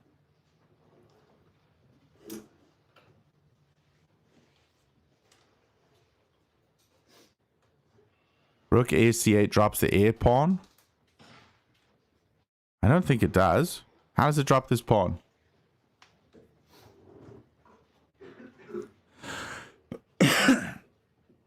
Oh, rook ac8. Oh, I'm sorry. Yeah, but he was asking about rook fc8. How long it will take me to reach 1,000? I am new. It literally took me like when I started playing chess on chess.com, I got placed 1,200. So, okay, there's some writing going on here. There's some writing going on. Did you see, guys? There was a bit of writing right here. We saw that over there on the board. And then Pietro went over here and he started writing too. So there's something going on here. And he's looking, he's having a look. And this guy, he doesn't know what he's doing. He's scratching his arm.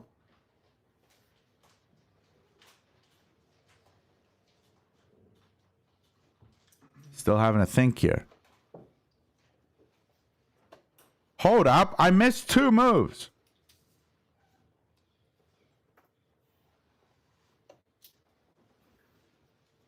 Lads, I'm cooked. What was the move I missed?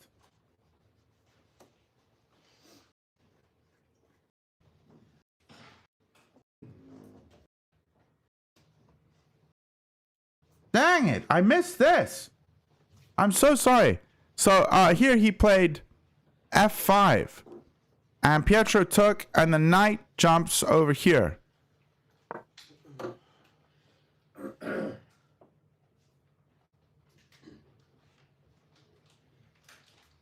This is what has happened.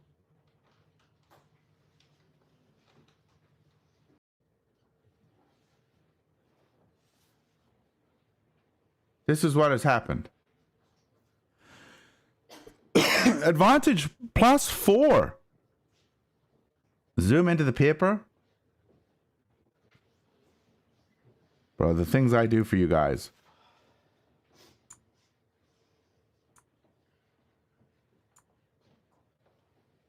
Things I do for you guys.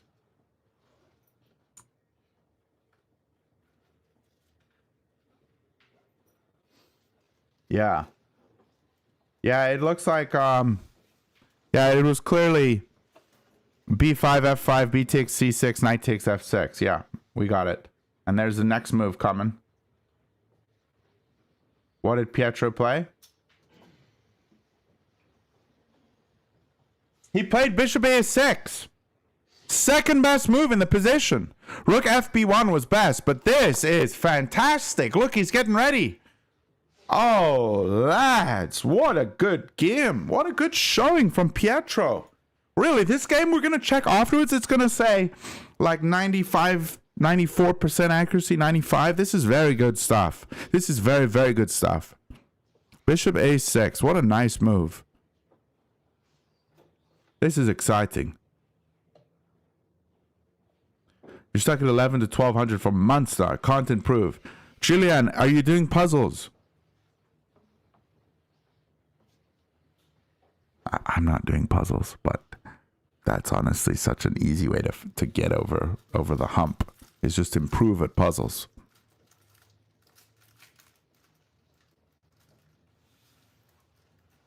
This is very exciting. Guys, and I think we can all just give credit to me. It's just all credit to me.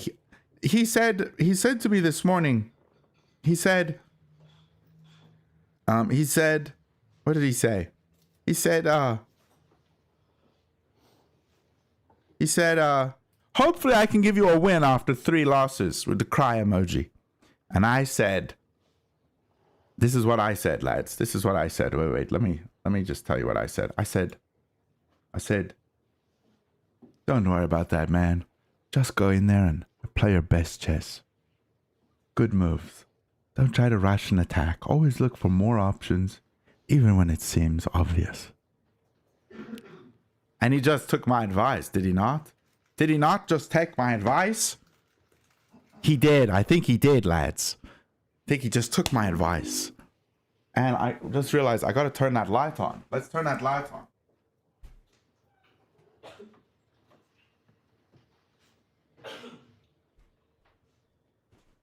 All right, lads. Happy days. How long have I been playing? I've been playing chess since I was about 4 or 5, but I never took it seriously till a couple of years ago. And I didn't know about en passant until I was much older. So not really very serious as a kid. Julia and Dean Music, 5,000 games. Are they rapid games you're mostly playing, or are you playing Blitz? Pietro's opening the position. Yeah, this is fantastic stuff. It's fantastic stuff. It's not looking good for his opponent. And I'm just excited to see somebody 100 points, rated lower, getting the win. Crushing here. That's the exciting thing. That's the exciting thing, because he's lower rated and he's performing here. It's very exciting. Julian, watch Blunderman to reach 1200 to 100. 1200 to 1000. How dare you sleep, uncle? But I can't say anything. You watch me, you're not improving your own chess, you're just watching my chess. So that might not help you improve. Who knows?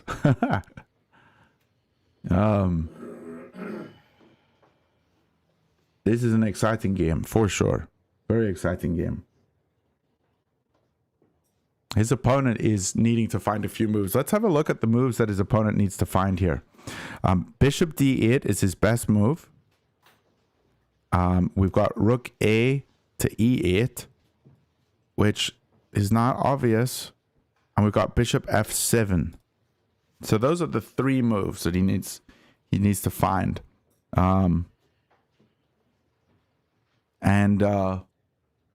Out of those three moves, I think bishop d8 looks the most logical. Just trying to activate a bishop on a better diagonal, but really, it's not easy. I think he wants to get to protect this pawn, but the bishop's coming to b7. This pawn's gonna fall, and Pietro's already up a pawn. For me, I got to 1600 like a million times. Yeah. Rook a e8 here. And then we just play c7. Getting ready to play c8.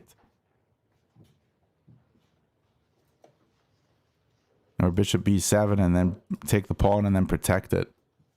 It just looks very good. It looks very good indeed.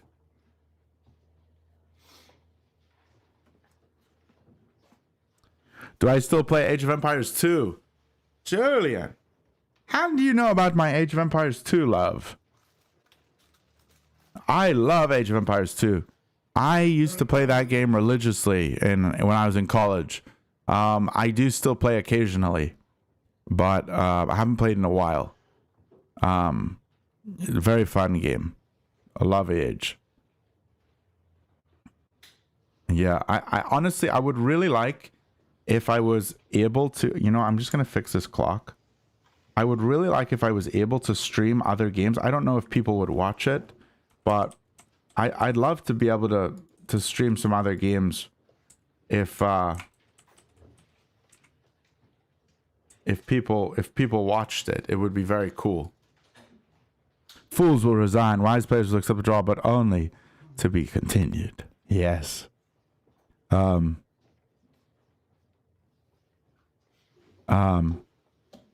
Black's got to sack at least an exchange to survive. Yeah. I think if we get a reaction camera here on our opponent.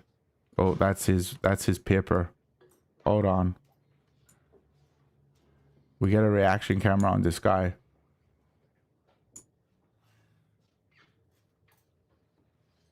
We'll see how he's really feeling here. He's definitely struggling. He's not having it. He's definitely struggling a little bit here. Thoughts getting inside his head. My GeoGuessr streams were fun. I only did one GeoGuessr stream. Glad you enjoyed it. Or did I do two? I think I only did one. But I would like to stream some other games, or at least play some other games, or at least make content for other things. But I don't know. He's just so nervous now. Yeah, he's definitely feeling the heat a little bit here.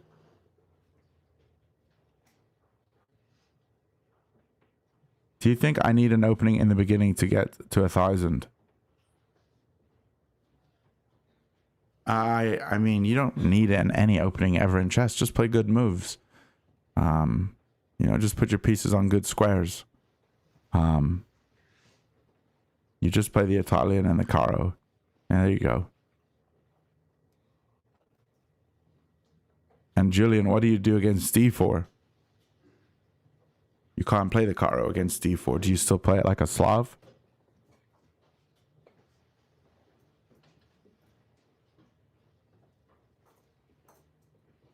Just play the sodium attack. That's knight a3, isn't it? Na3 is the formula for sodium, or the okay. Pietro's back. He's cracking his knuckles. He knows he's in good shape.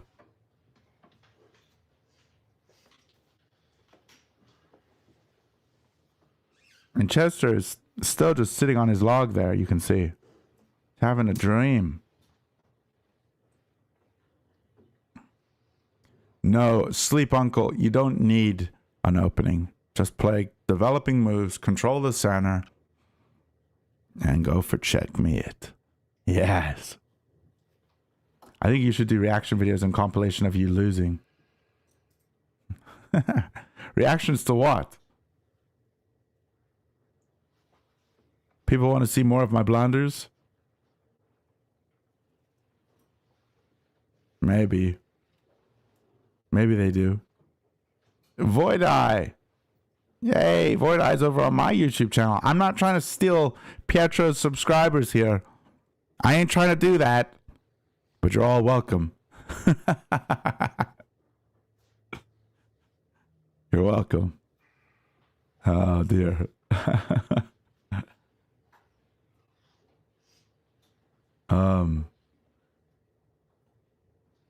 Man, I'm excited to see what this next move is because the board's about to explode. Like everything's gonna just go crazy once we find out what he plays here.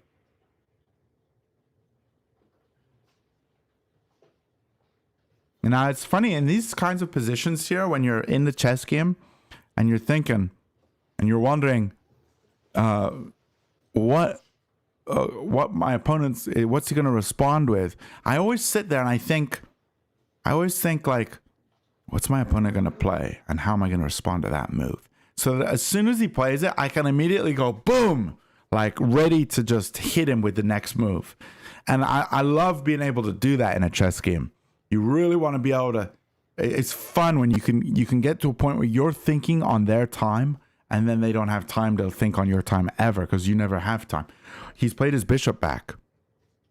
Bishop f7 was actually his third best move. He's played bishop f7. If I get a close up on the board there, yes, that is what he has played.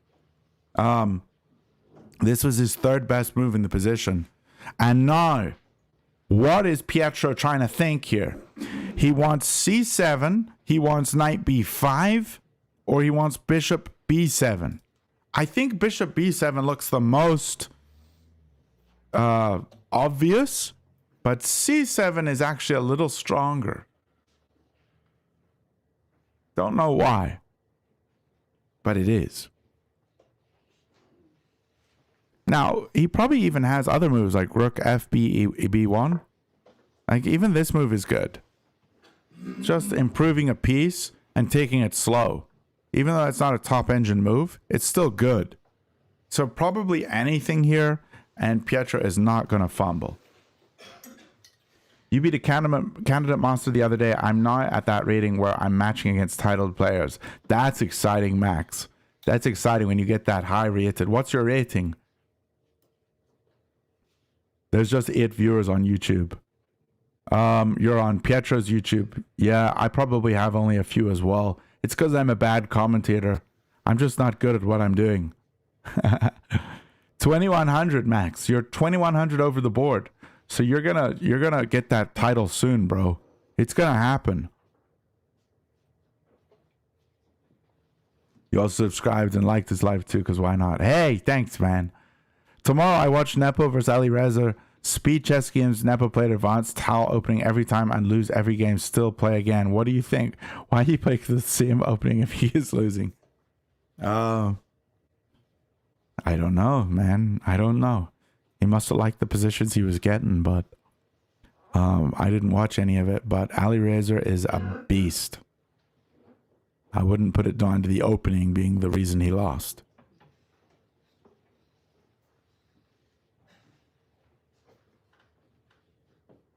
$2,100 online. I haven't played in an over-the-board tournament at all. Oh, Max Silver. I'm sorry. 2,100 online. Okay, so we're fairly similar. I'm like 2050 rapid right now. Yeah, you probably and you beat a CM the other day, so that's exciting. Yeah, so you're talking about all online. Okay, wait. He plays Bishop B7, lads. He played Bishop B7, and now where's this rook going? His best move is to B8. He also can go to E8. But it's not looking fun for him, is it? And on B8, I think Pietro's just going to snatch that pawn, isn't he? Pretty sure that's what he's going to do.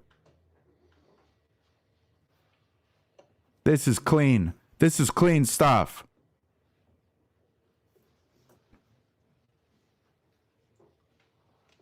Tomorrow I watch Nepo. Yeah, 19.9. This is exciting. Our opponent is really in the pits of despair here. He's getting ready to move here. He's thinking. He is thinking.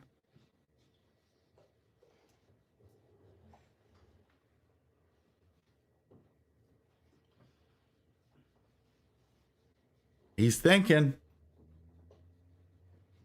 Clean win for Pietro, it seems. It does seem extremely clean. He was never losing the entire game.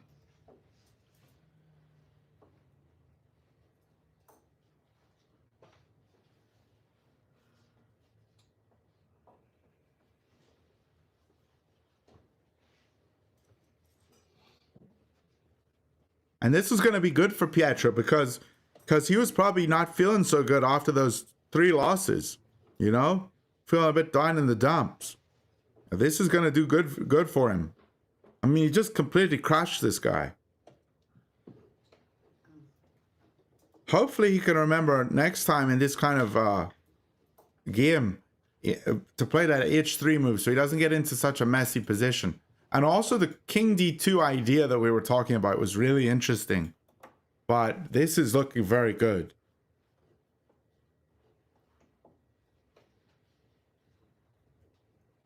This cam was a brilliant idea from Blunderman. The reaction cam, that wasn't my idea, it was one of you guys. But there he is. You can see he's brooding. He's brooding, really wondering, where did I go wrong in life? Was it bishop b3? Was it pawn a6? Where did I go wrong? And he won't know. He won't know till he looks on Stockfish and finds it out later. But we'll see what happens here. It's tough though. He went wrong when he challenged Pietro. Yes! Yes! No, I shouldn't discourage anybody. The fact that he is a 17 or an 1800 over the board FIDE, he's a fantastic player. He's better than 99% of players. That's maybe 98% of players. He's up there. He's a good player, and I hope he's not discouraged when he watches this. He's a beast. Luigi is a beast. But Pietro is just playing a fantastic game today.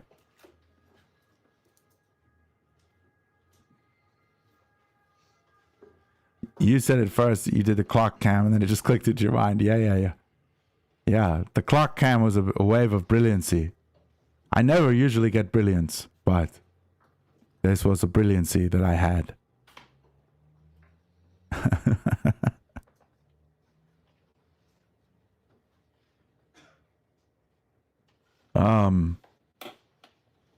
I feel like this game is not going to go on for too much longer. Probably another hour tops. But it's looking like it's going to be quite clean. You love the clock cam, GM. Yeah, the clock cam is nice. Wave of brilliance. Oh, did you guys see that? Pietro just looked at us. He just looked at us, lads. Did you guys see that? Let's go back. He just looked at us. He gave us a little look.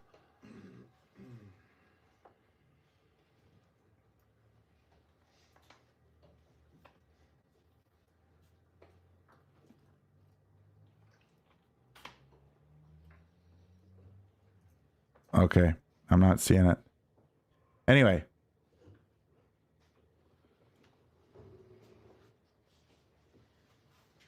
I've had the stream on in the background, getting back now. Any wild moves?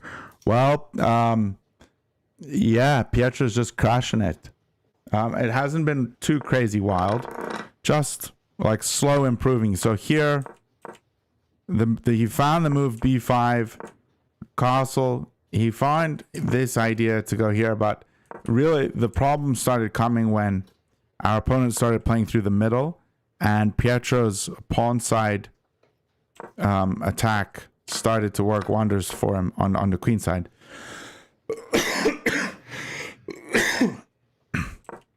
And after this, just several inaccuracies, one after the other. And now the rook is in danger. And it looks like he's going to have to move the rook. Or, I don't know what else he could do. Maybe just sack the exchange.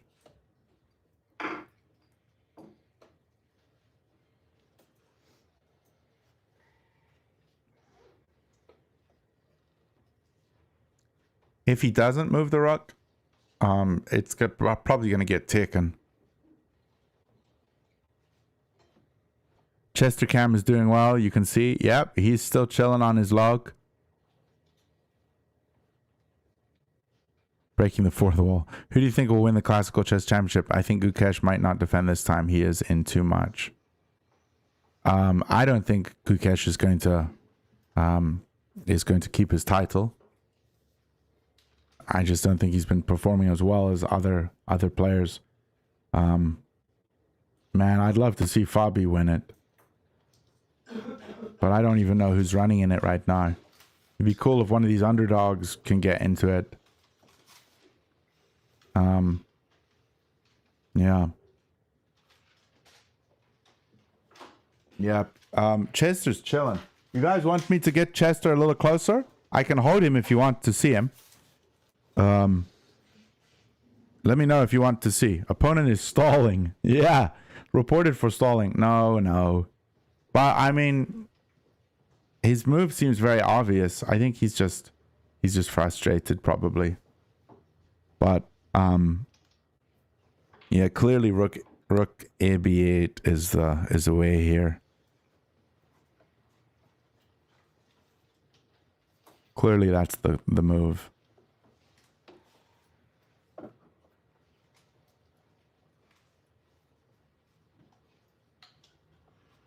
Clearly that is the move.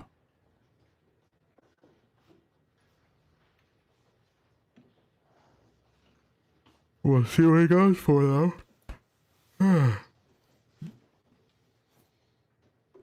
I don't know how chess commenters can do this this chess stuff. Like how do they commentate a full 90-minute game on both sides with 30 seconds increment? You know, it's hard. I don't know.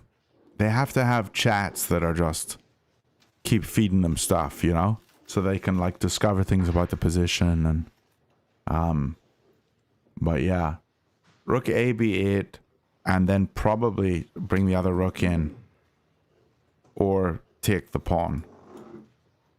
Both look good. And I'm sure Pietro here knows what he's going to go for. He must have already thought about it.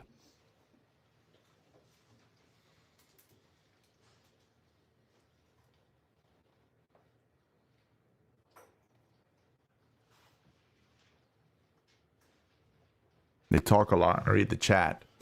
Yeah. Yeah.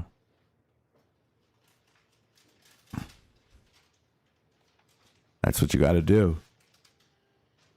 Rest in peace, Daniel Naroditsky. One of the greatest chess commentator. The greatest. I hope Blue Bomb performs well in the candidates. Wow, what a move. Knight g4. What does this do? I wouldn't be ready to pre-move here.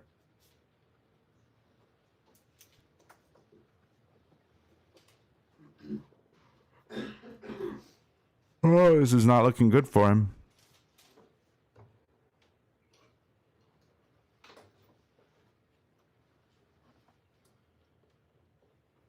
All the workout Pietro did in mental and physical health in gym is paying off. Does he work out? I need to get healthy, man. That's what I need. Maybe that would help my chess game. I gotta start doing push-ups.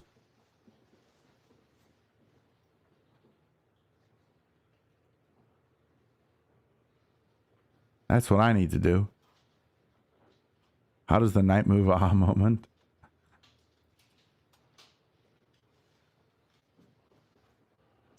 This is very good for Pietro. I mean, isn't it clear he just takes here? Or is he gonna play h3 to kick the knight?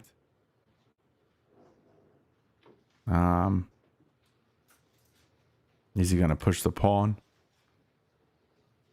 Is he gonna improve the rook? There's so many good moves. Everything's good.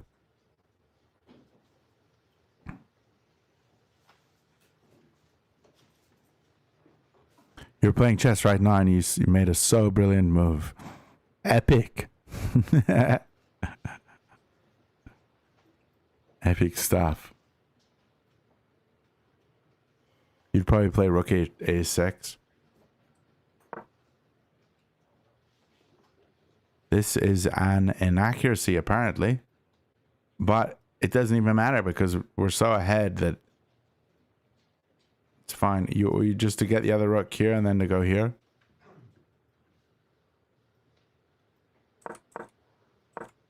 I would just take the rook because I'm a greedy Hallian. I would just take here. That's what I would do.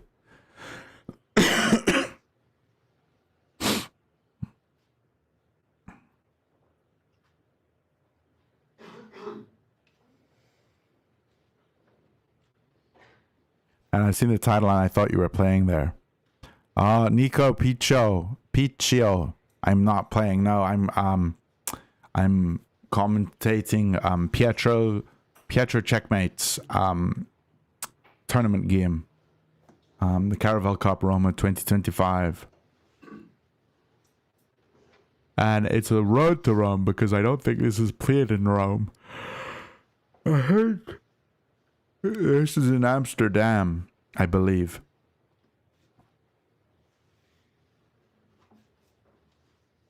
And is it a caravel? Like it goes around until it gets to Rome? Maybe? I'm not sure. He used the tournament before that to a title player that he locked in. Yeah, I saw the this Cole stream with him beating the 2000. I haven't seen him beat a titled player though. You think either f3 or knight b5? f3? I wouldn't play f3 because it gives up this square. And it's just like, why would you want to give that up? I don't know. You got to move here and then it pushes and I don't know. And h3 just looks better, I think. Knight b5 also looks good, yeah. This move's probably totally fine. Yeah, there's so many good moves here. What did he play?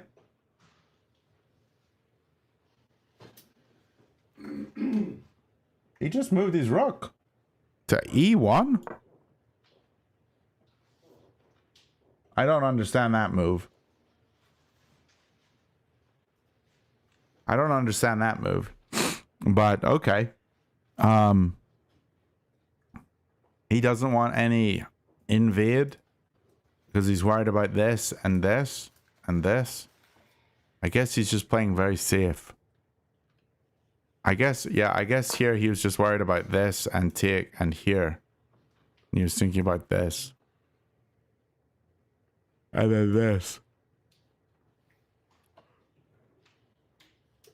Alright, we got another move on the board.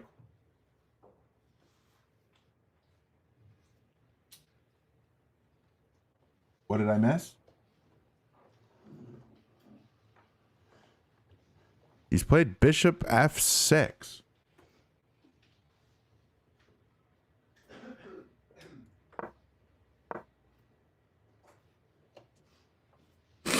Bishop f6. Looking at the backwards pawn. So maybe now we have knight b3. Just to defend it. Or knight b5 to defend it.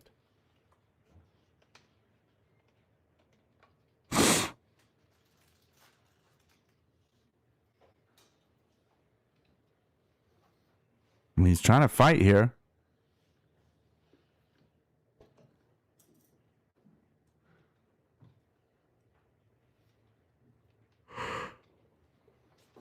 Yeah, after this,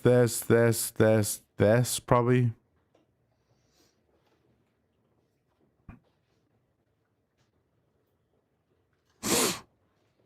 He does 100 rook ups every day.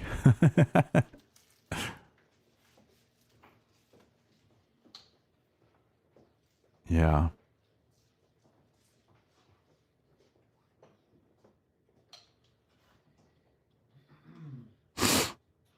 This is exciting.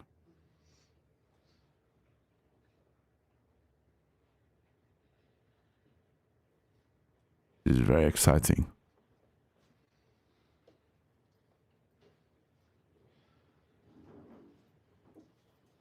Our opponent is having a big old think, but it's Pietro's move. I would start to worry about the clock. Like, you got 40 minutes, just take your time in the end game. But right now, you don't really have to have too much stress. You can just play decent moves. Although, Pietro is only up 1 point. So I guess he is still maybe stressed a little bit. But just take the rook. I mean, that's what I would do. Just take it. Just take it. Like, if we just take the rook here, life's probably okay. Eval's jumping back up. D4. I mean, yeah. Defend here and then take. I don't know. We'll see. We'll see what he goes for.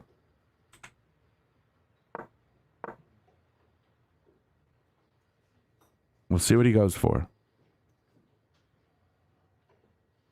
Do you guys like having Pietro's camera? We could make this big. This could be kind of cool looking at it like this. Could do it something like this if this is more enjoyable to look at. I don't know. Or maybe you like seeing the whole board.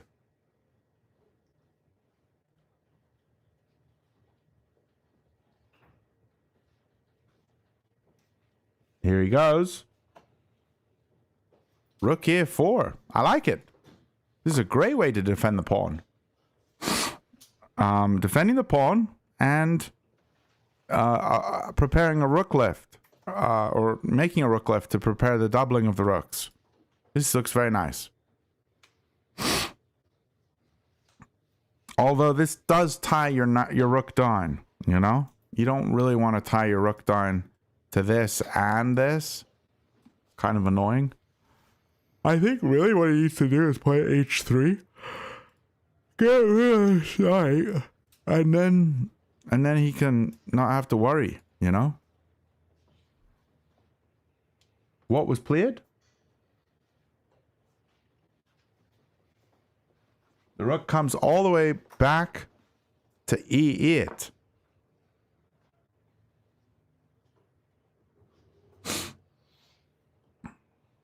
And so now we got c7. We got rook takes a7. But then you lose the pawn. I think probably knight b5 is still very good. I'd be playing knight b5 here.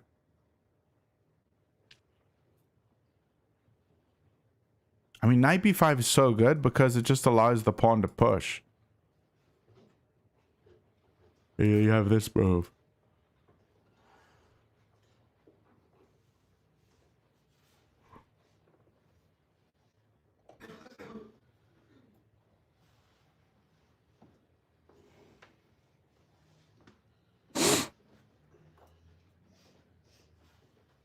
There's a case study where people who work out are more mentally strong and chess slowly drains you mentally.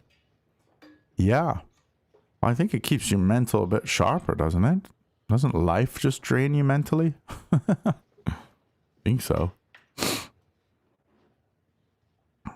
Maybe c7 with idea of knight takes d5 next.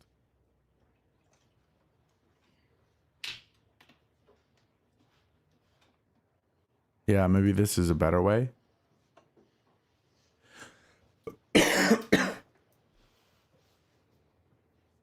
Let's look at that here.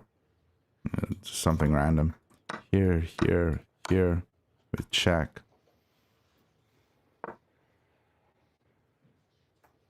Then we got to come back to here to get this.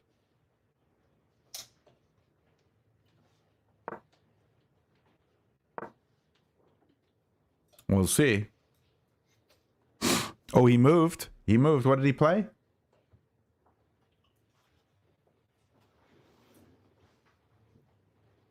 He played his knight back to F1. He's playing very passive, is he not? He's just so focused on this. He's so focused on his opponent's ideas. His opponent wants to push here, so he's just making sure there's no funny business at all. But I do think it is a bit passive. But I mean, I guess it's fine. It's fine to play passive. It just defends this square because the threat is the pawn comes here and take, and you take, and the rook takes now because the rook came over. So this was one of the best moves. The best move was c7 and h3 was second best, but this was third best.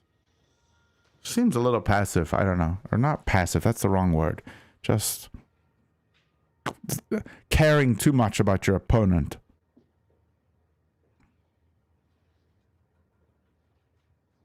So the best move was c7. Feel like push your own agenda. There's something in some chess book I read where it says push your own agenda, and this is just being dictated by your opponent's agenda, I think. Safety conscious, not something you would consider. Facts. Yeah, that's my biggest weakness in chess, is probably not caring about my opponent and their plan, you know?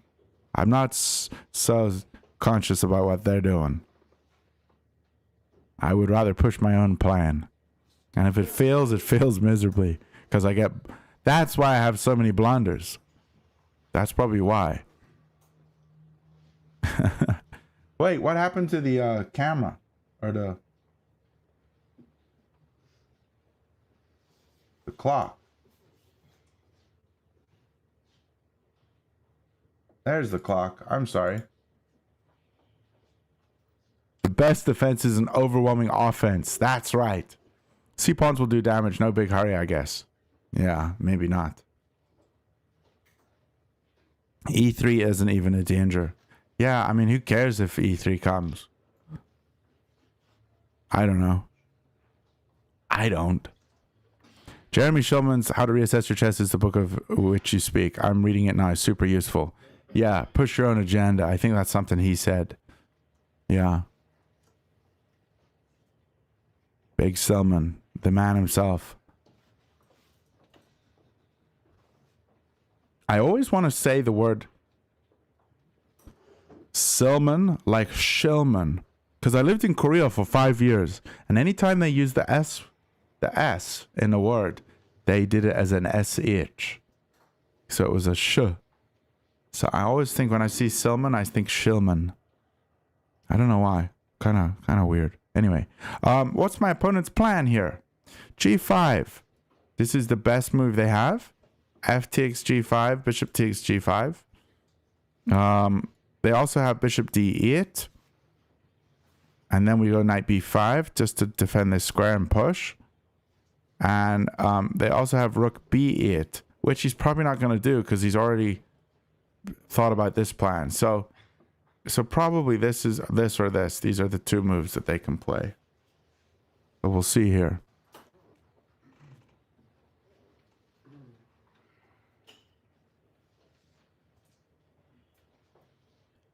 He probably wanted to go rook off E1. I was afraid of knight takes F2 and king takes F2, E3 check.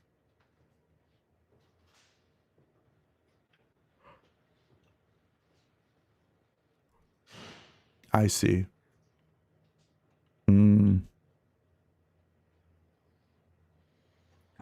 maybe. But then the king just goes to e2 and everything's fine. He played, did he?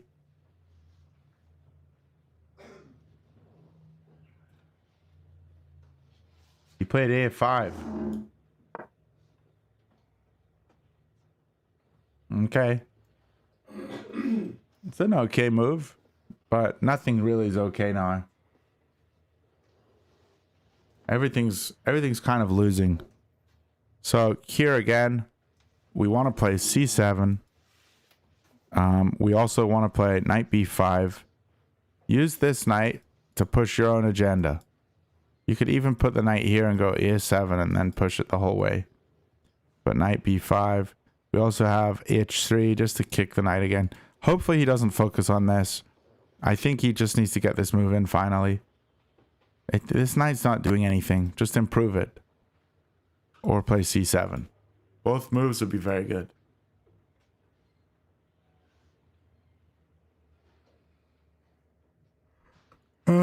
Clearly he doesn't want to go here. Because this just looks bad. This looks really bad. Because now who's got the activity? This would be terrible.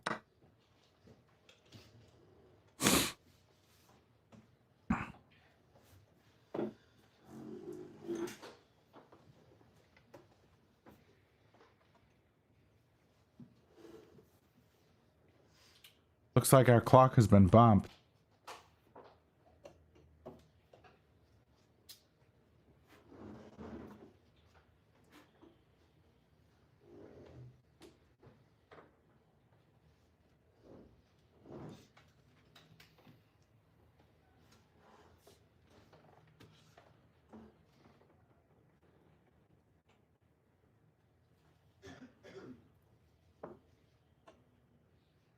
What was the move?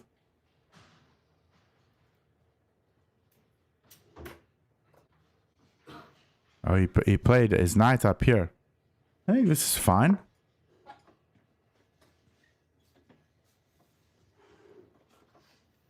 Yeah, this sort of solidifies everything. Yeah, this is a good move. Knight e3. No more pawns pushing. But it's still very slow. Still a bit slow. Just want to get a move on.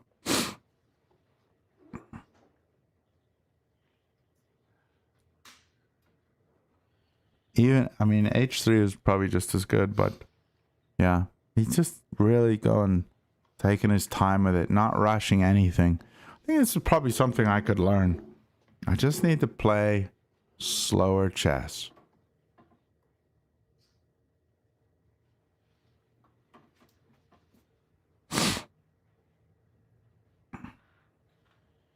What about h3 now? Yeah, well, I think h3's been a move for the last 10 moves. He could have played it any time. It'd probably be totally fine.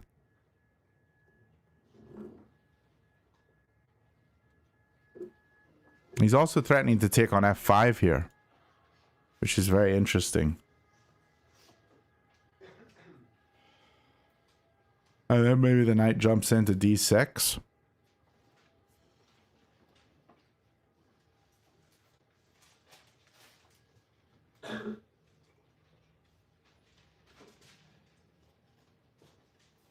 He can also take here. I think his opponent's going to capture the knight. Yeah, okay, he does. And here, you're definitely going to take with the f-pawn, aren't you?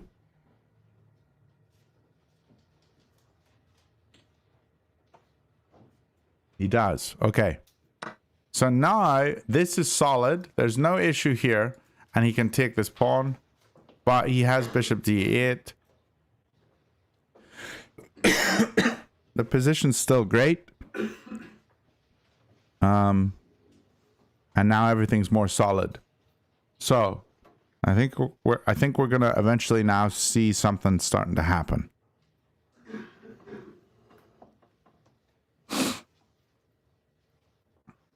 Pietro's really taking his time. G5 is the only chance at counterplay. Yeah, g5, and hopefully we can go c7. Now he plays bishop d8, which is what he should play, because he doesn't want this pawn to advance. And now if g5, the way you stop counterplay, play g3. That's how you stop counterplay.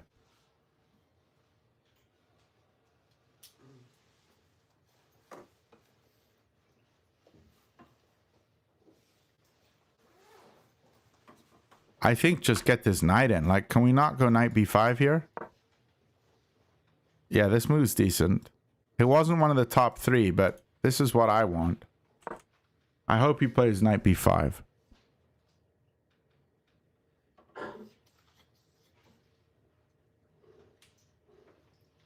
This is what I would play. Almost entering the endgame. Yeah. We're getting closer.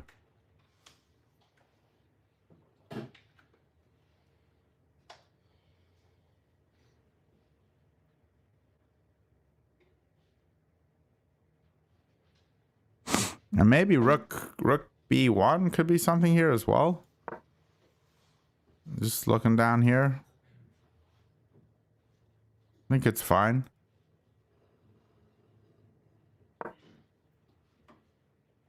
Well, we'll see. We'll see what happens. Knight b5, rook e7 keeps an eye on c7 a little longer. Well, the engine's now saying knight b5 is the best move after considering. It wasn't showing it earlier. It was just showing g3 and king f2. But now it's showing this.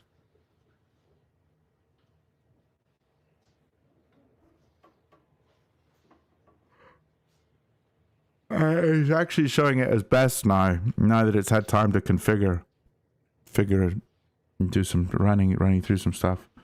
So what's going to happen? It's Pietro's move. He's got 40 minutes on his clock. G3 looks okay, but it's slow.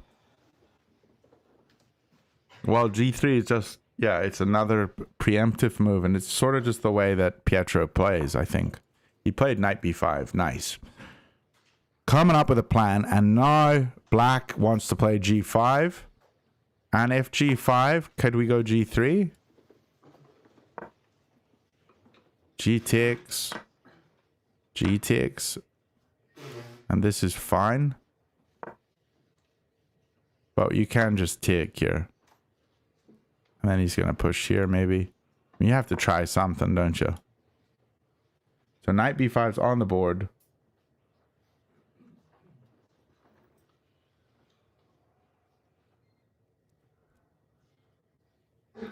And we're going to see. Miguel, how you doing, bro? Sup? Wait, what happened? What do you mean, what happened?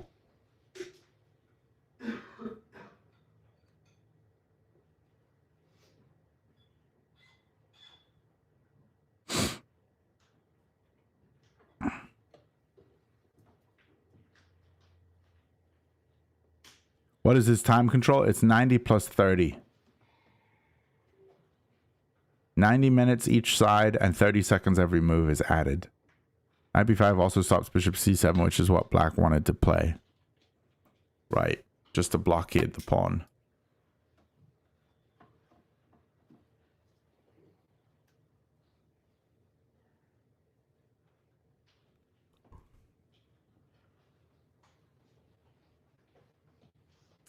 Yeah, g5 knight here. Interesting.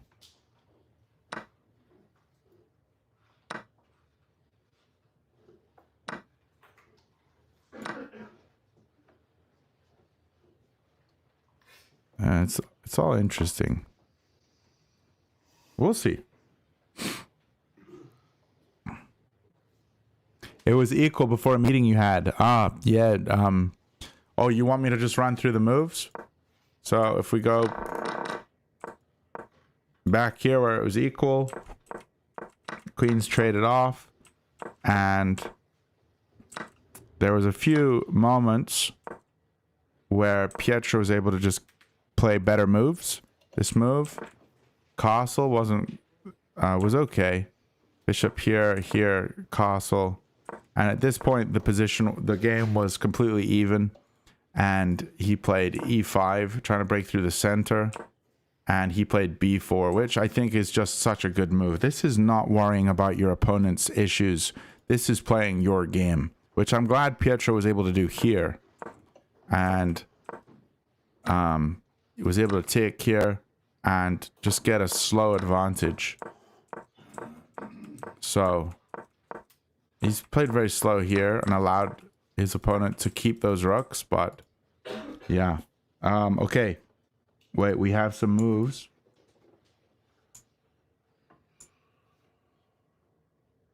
We had some moves. What happened? Our opponent played bishop up. Very slow indeed. And now Pietro is going to crash through with c7. Please play c7. Please play c7.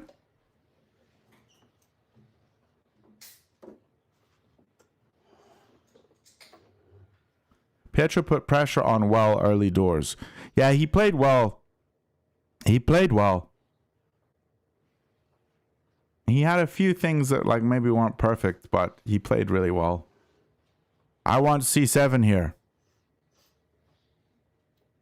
He's just sort of slowly improved the game. There's been no like tactical moment that was like crazy. It's just been slow improving. But he's playing very passive, like sort of not passive, but he's playing very careful chess. That's the word, careful. He's playing very careful chess. Yeah, so c7, and if the bishop moves, let's say bishop f6, then we can take here finally because there's no one looking at us here, and we can come in here and prepare all this. This just looks good. So we'll see.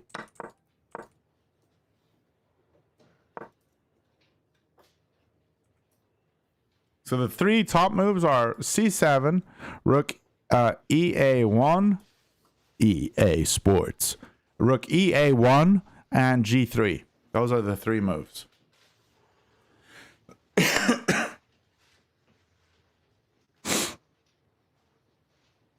So we'll see what happens.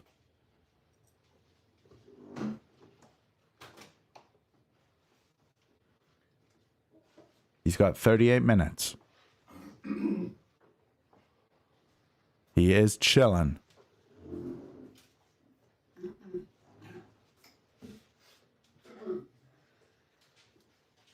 He is chilling.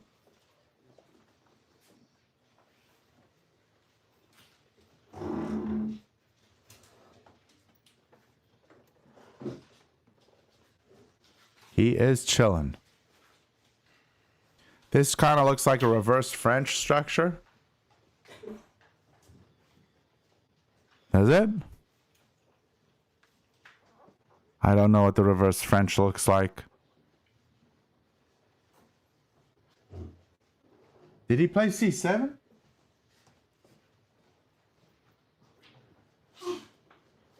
He reached for it.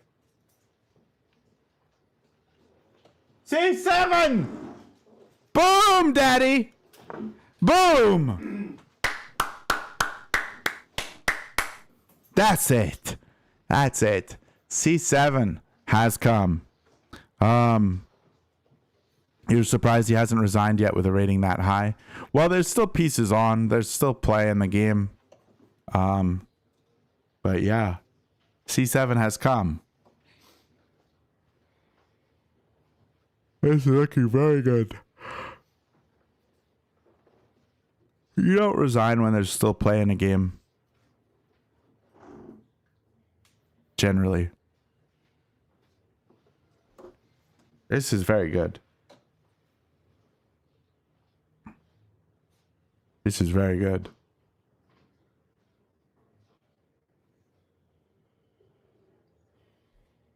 This is very exciting.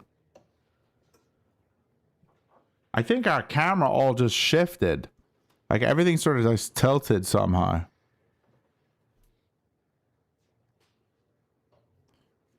So what's our opponent's best response? Bishop d7 or f6 or h4. He's got to move the bishop. If he takes the pawn, knight takes, hitting this one, and we're just going to trade down and promote this pawn. I mean, it's very easy.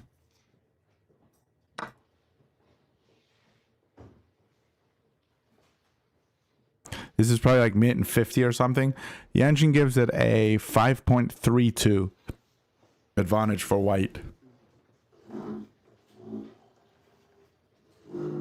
If he moves the bishop, knight g6. Knight g6. G6 square is here.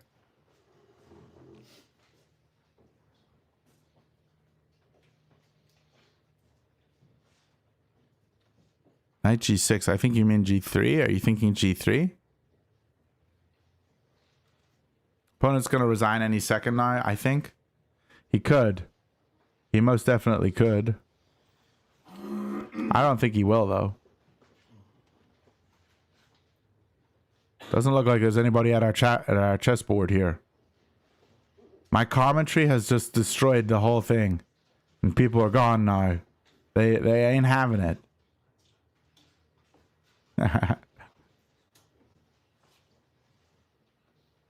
Oh, d6.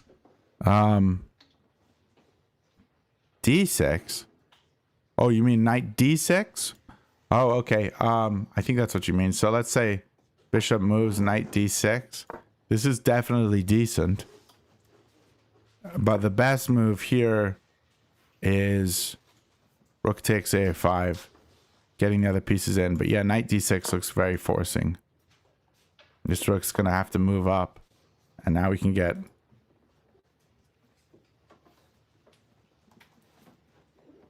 Literally, the engine says to promote to a bishop. Because they know it's going to get taken off regardless. That's funny.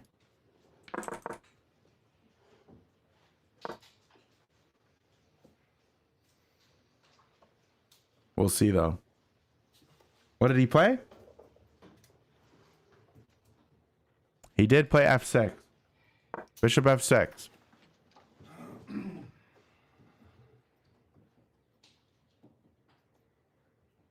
Well, good night, guys. Tomorrow there's my tournament, so I got to get up early. Void, great to meet you, man. I hope you have a great tournament tomorrow. Crash it. Playing this with black looks like suffering. I feel like engines go for under promotions in a way to hope the opponent does not take the piece or something. Yeah, I always do that. Well, I don't always do that, but I often do that when I'm playing in a game. I know my piece is going to get taken. I just promote it to a rook or a knight or something just so that they let me have an extra piece. I don't know. I do that occasionally. He'll probably grab on a5. Yeah, probably correct. Hell yeah, Void. Great to see you, man. All the best. Nah, if the opponent makes a bishop, I'm throwing hands. You mean, that's not the opponent. This is, this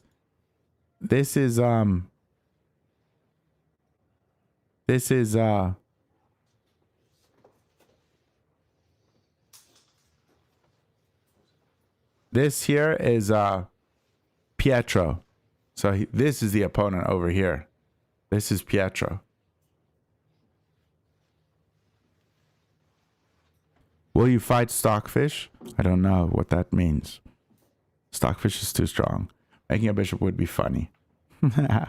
Why wouldn't they go bishop e7 versus bishop f6 to prevent knight from coming in?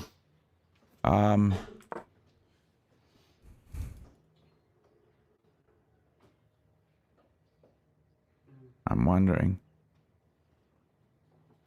Because here we can still just go here. And then there's no squares here for the rook. And the rook could before go to this square. And so this would block your own rook in. And if you take here, then we just take here. And this is crashing.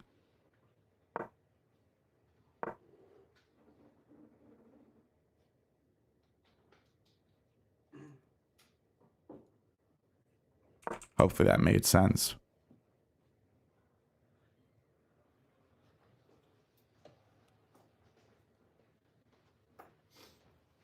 How many points does Pietro have? He is on 1 out of 4. This is round 5, and this should be 2 out of 5. He's 1 out of 4. Okay, I think he played. Did he play knight d6? He did. Fantastic move. I love to see it. Pushing his own agenda. That's fantastic stuff. Fantastic stuff.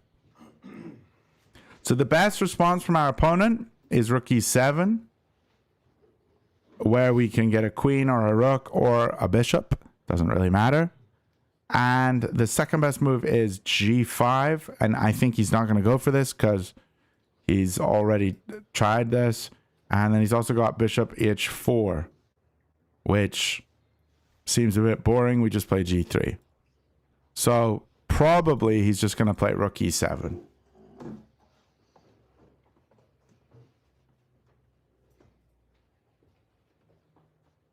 It's bad all around, I guess. Yeah. He'll fight if anyone makes a bishop. I want to see Pietro make a bishop, but that's probably disrespectful.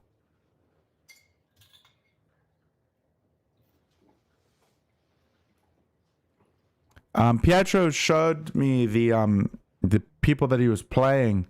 There's like several grandmasters, international masters, FIDE masters, you know, at this event. So there are some good players. It is a good tournament, I believe.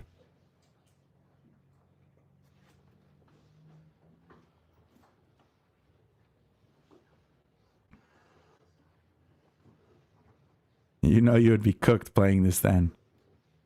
In the United States, what they do is it's different from FIDE rules, but in the US, they when they have people at a tournament, they pair you up against similar rated people, and they'll do divisions.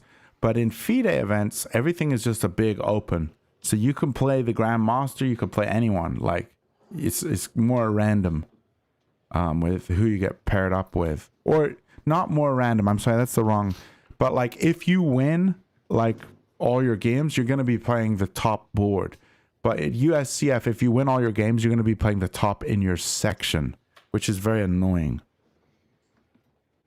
Okay, so our opponent did go rook e7. And that was the best move. And now we're going to see, what does he promote to?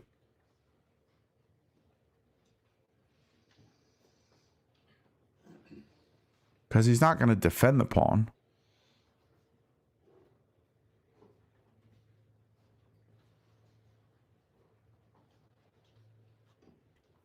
With the light square bishop, you have at least some protection.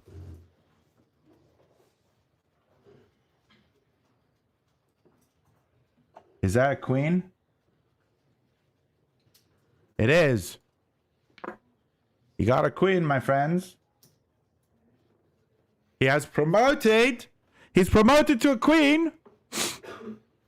We will get to know about Pietro's sense of humor here. Yeah, I would have made a bishop.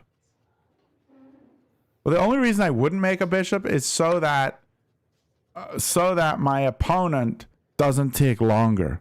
Because it kind of ticks me off when people take like 6 years to make a move. The only reason I wouldn't make a bishop is just to get him to hurry up. Like make the prize a queen. Just like hurry up, just take it. You know, that's maybe what I might do. But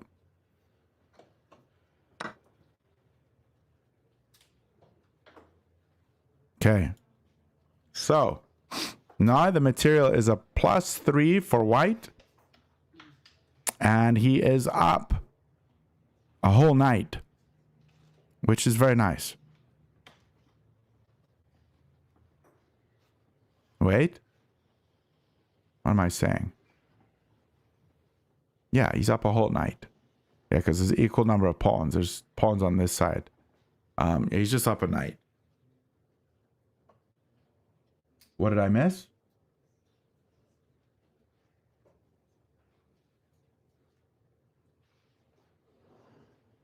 He played g5.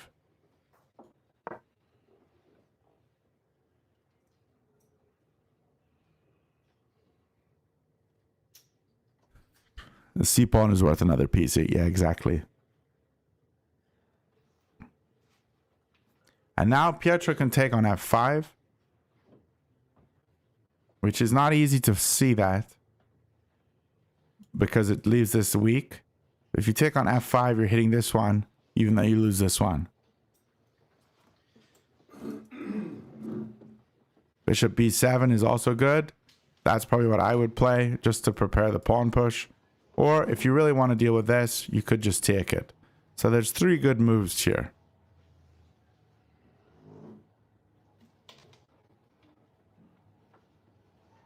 You feel under-promoting would have been disrespectful. If any of my games get streamed ever, I'm going to under-promote for you guys. I'm going to do it. It's going to happen. Actually, I had an under-promotion recently. It might be in the next over-the-board tournament video game I release. I don't remember. How's it going, Owen? No risk here at all for Pietro. Complete domination. Yeah, the game's he's just crushed it. He played very safe and sort of slow, but he played well. He played really well. Deserved position, considering how unfortunate he got in rounds 2 and 3. Yeah, well, if he blunders this, I'm gonna be truly depressed. I think he's gonna take this f pawn, or with this f pawn. I think though everything is completely winning. So I would like to see him play bishop b7 here. Just stop worrying about your opponent's plans and just push your own pawn. You know, that's what I want to see. But I think he's gonna just take here. Yeah, he just took. There we go. There we go. Think of stream sniping. They saw your line. Nobody's stream sniping. In fact, what I could do here.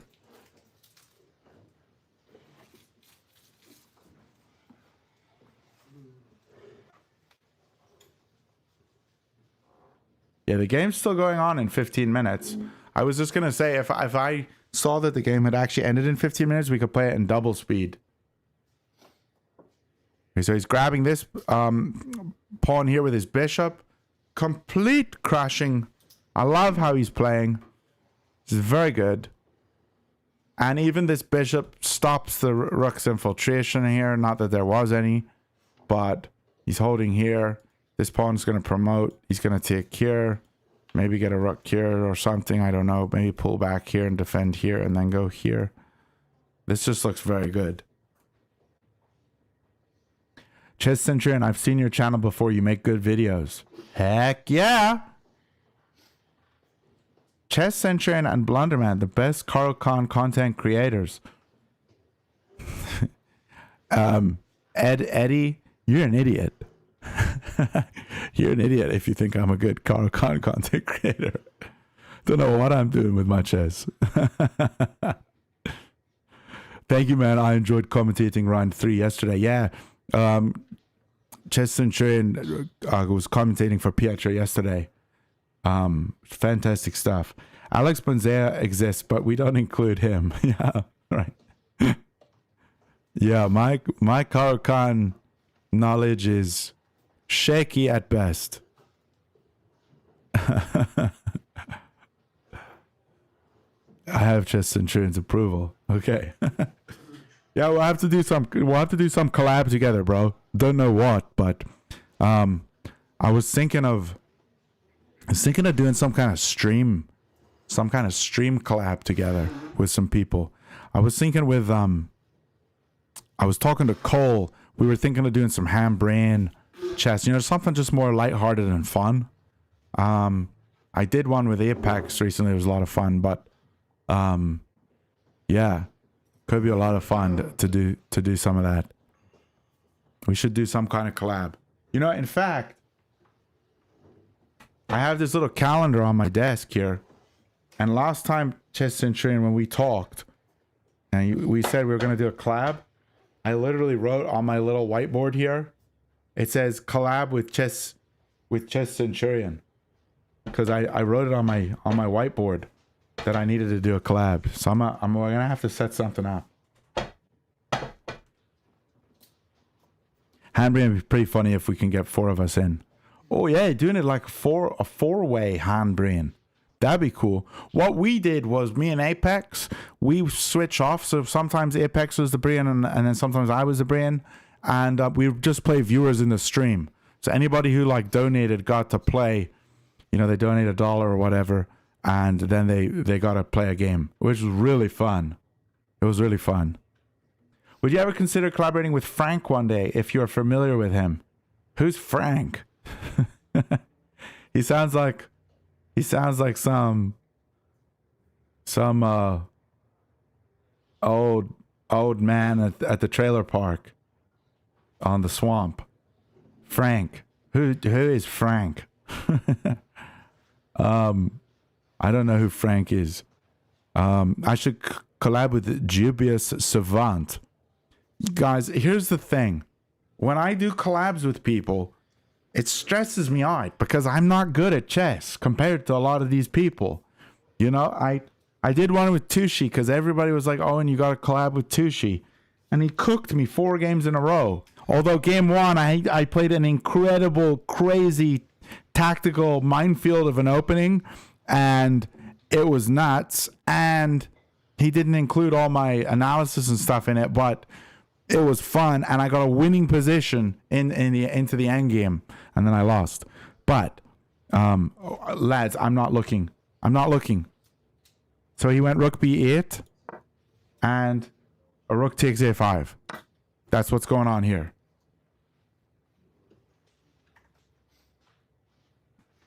Gotham Chess coached Frank a bit. I don't know. Hey, what's up, guys? Frank here. Yeah. The thing is with my abilities with chess, it's not. I don't have that many abilities. You know, I'm pretty basic. With the chess levels.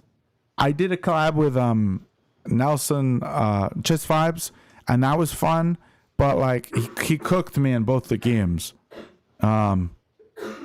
So, but what I do like more is instead of doing just chess collabs, is doing like a personality sort of thing, like where I can make fun of somebody or where we can like, you know, talk on the microphone while we play the moves instead of just like POV. Because the collab I did with Tushi was like the most boring collab I've ever done.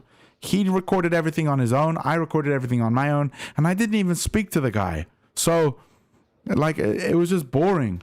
Okay, rooks come in, hitting the backwards pawn.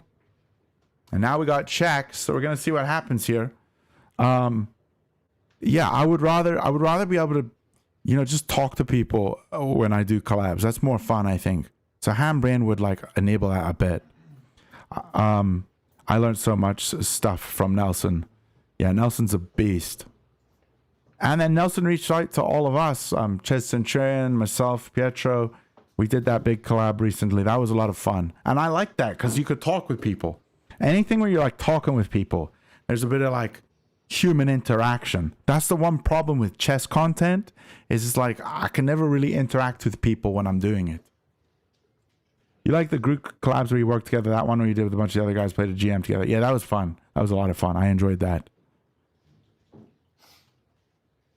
Tushi collab was fun. It's how I met you. Yeah, I know it's good for getting visibility, but like it was a bit boring. Not gonna lie. Not going to lie. And I think if Tushi like actually got on collabs with people and like chatted with them, he would probably enjoy it too. Although I think he's a bit of an introvert. So he's moved his king up here. I'm sorry, I'm not really focused on the game here, but I do think the game is just won.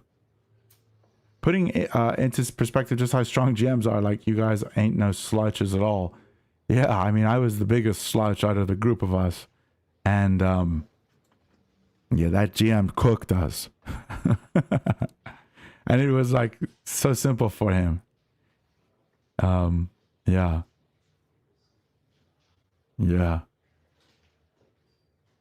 I'm just happy Pietro's getting a W here. I mean, it's nice to see. It's nice to see. You know what I also was thinking? I'm doing a community sub battle. So if Pietro gets all of his viewers to challenge all the Blunderman viewers, that would be so cool. You know? Like get his best 2700 against my best 2700. You know, I don't have a 2700, but you know what I mean? Like get your best players and then get your medium players and then get your best 300 against Pietro's best 300. That would be fun. I saw Chess Broad do that like years ago and it was very enjoyable.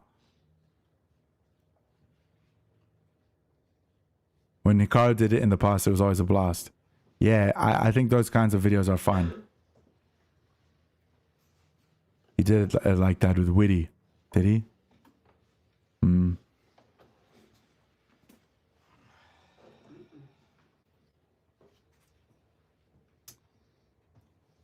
Here comes the move. He's still holding the piece. There we go. Okay, King G7 was moved. And now we got a few moves here. Let's see what they are. Rook E2. Just defending any checks is the top move. We got G3. And we got Rook A2. Defending any checks. Those are the best moves. I wonder, is Rook B5 a move? I mean, everything's a move here, isn't it? Just like trying to get a trade. We'll see. We'll see what happens. Is bishop take e4 playable? It sure is.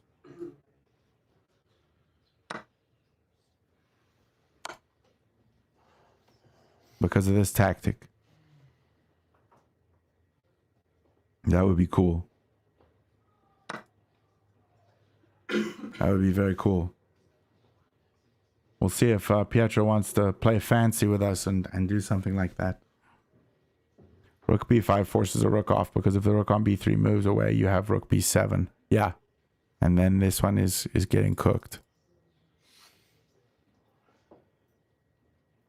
And I think you do want to just trade pieces in an endgame when you're up 5 points.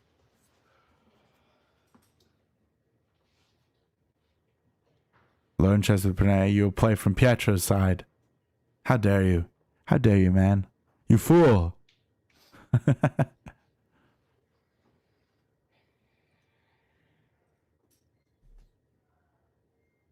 Well, I think this game's coming to an end here. I think it's coming to an end. It's exciting. But how many moves are we from a checkmate, you guys think? I guess it depends on the resilience of Big Luigi.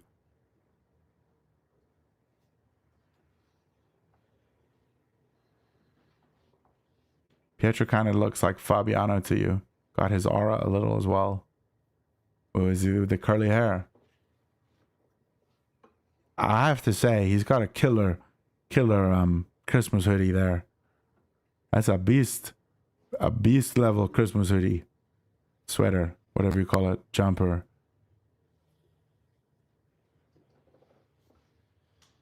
Hold up, is it still his move? It is. We still got his move. And guys, I don't know if you guys noticed, but look, Chester is no longer on his log. He's run away. He's not on the log, so I'm going to have to get rid of the log, the Chester camera.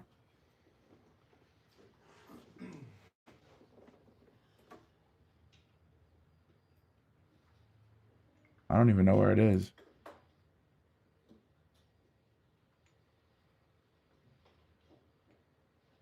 Gotta get rid of the Chester camera.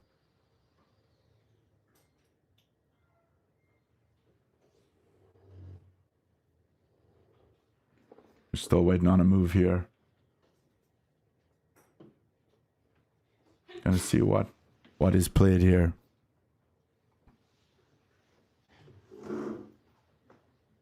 Drunk chess, you're the kind of guy who just likes to sacrifice. I respect it. If this was my over-the-board game, I would just play so quickly, because I always play quickly when it gets to the end game like this. Like, if you've got a decisive advantage, why not just play quickly? There's no need to like let it take longer. Just crush them. See, I mean, it's not difficult. Any move is winning. What I'm trying to say is every single move is winning. Just play a move. That's what I think. But yeah, Rook b5 is a simple move idea. The sacrifice takes some calculation, so it wouldn't surprise me if it goes for that idea. Yeah, I think Rook b5. That's what I would go for. Just seems so simple.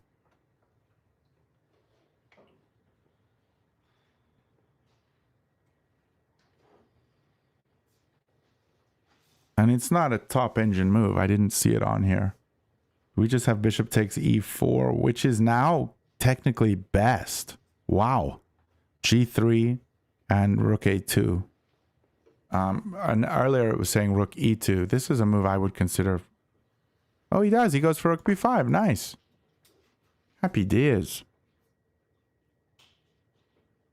So we're getting a rook trade. Gotta appreciate Pietro's composure, still taking his time. Yeah. Yeah, I think it's just something I've got to learn. If I could learn how to just slow down, blunders wouldn't ensue. You know? I think that's something I've got to learn.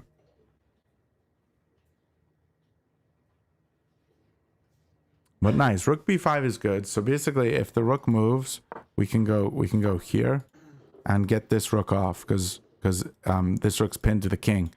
So if he takes here, we take. If he moves his king, we take. And life is good. So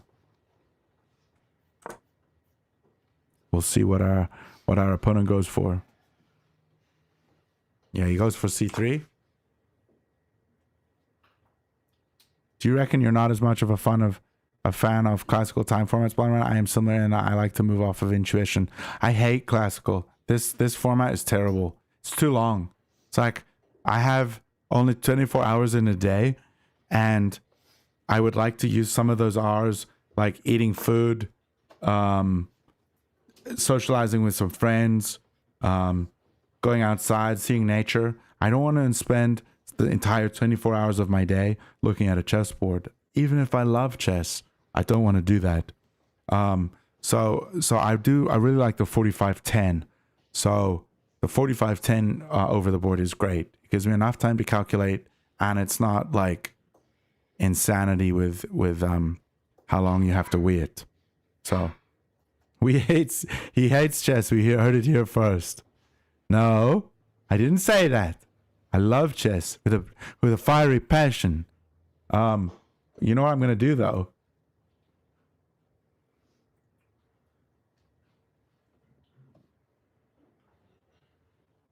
I'm just skipping ahead to see.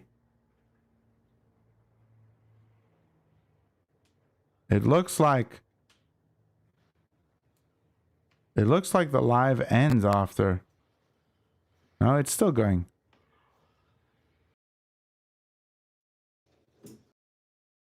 Okay, yeah, it's still going. Okay, it's still going. Okay, so the rook took, and now the knight's taken.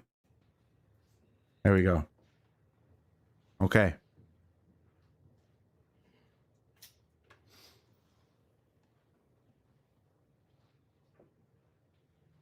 This is looking like it's gonna be wrapping up soonish rather than late-ish. Now maybe knight d8. No, wait. There's a bishop there. What did he do? What was the move? King up here. The king's moved up. Okay. The king's moved up to here.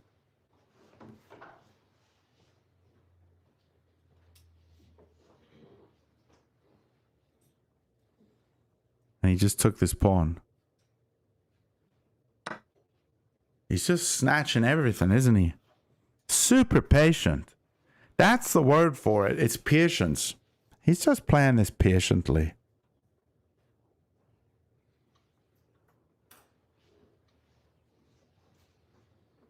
Now, it's almost like White could get his bishop trapped here. Like, probably we're going to see a move like, what? Rook a3 and come here, hoping to trap the bishop. Because it has no squares here. It can still go here, though. But then it still can't come out here. So we'll see if something like this tries to happen.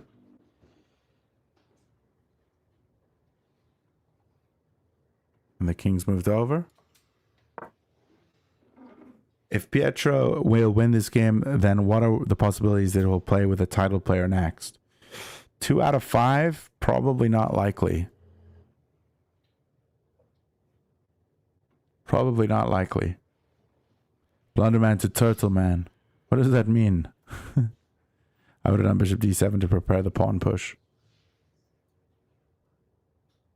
Yeah. Just get this pawn pushed ASAP.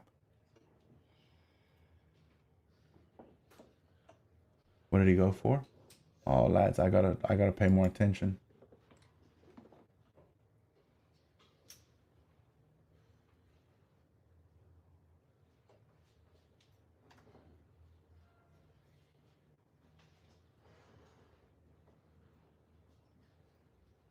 What just happened?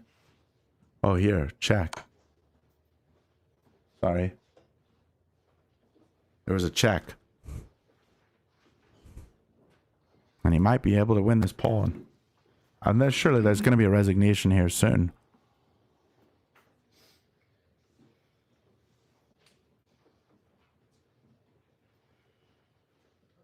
King has no squares. These are all cut. And these are cut. He's gotta run away.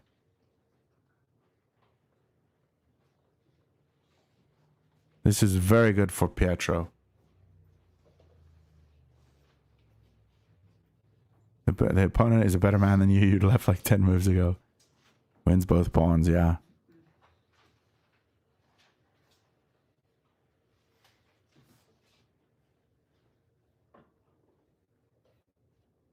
He comes down.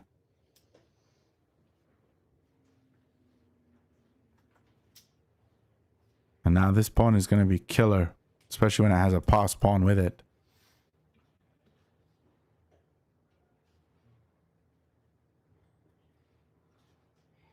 Knight a5.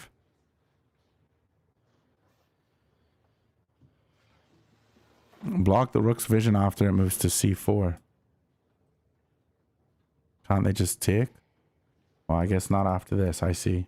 Okay. Yeah, that is interesting.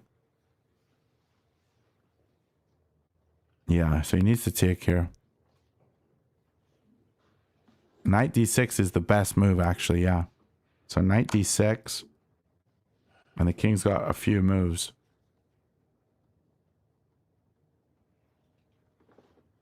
But taking is also good.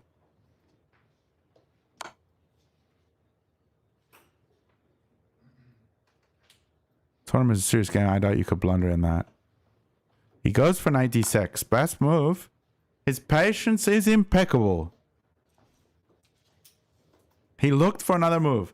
This is great. This is great. So we got 3 moves to go to. I'm really happy to see just how calm and collected Pietro's playing. It's gonna boost his confidence a lot.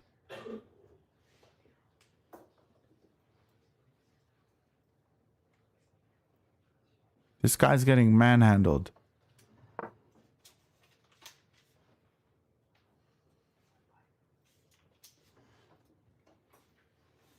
He's getting manhandled.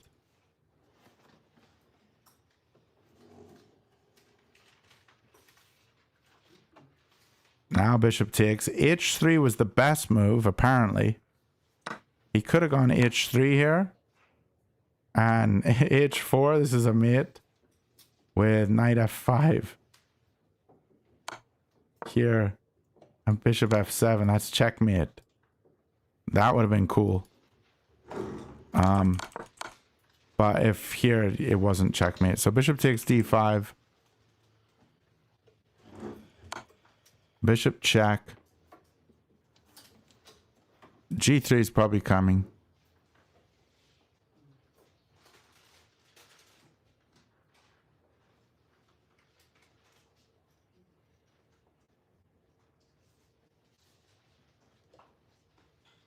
No, I respect playing on. There's always a chance that your opponent can stalemate or something. So it's not wrong to play on. Especially when you got 90 minutes, you know? G3 is played. Bishop comes back. And probably... Yeah, the game is now over. So what I'm going to do is I'm just going to put it in double speed.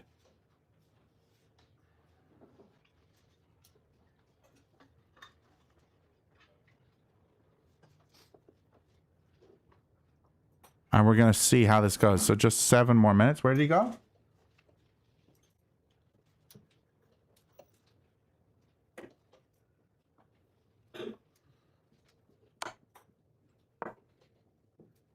All right. Official happy. I'm doing well, man. How are you doing? Good to see you, brother. We just put it into double speed because this game is about to be over.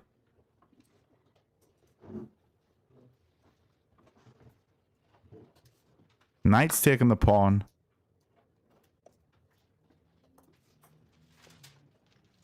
Rook goes to a3.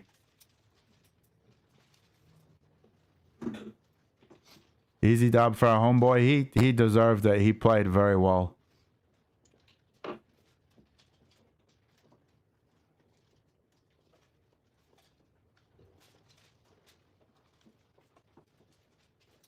Pushing the pawn.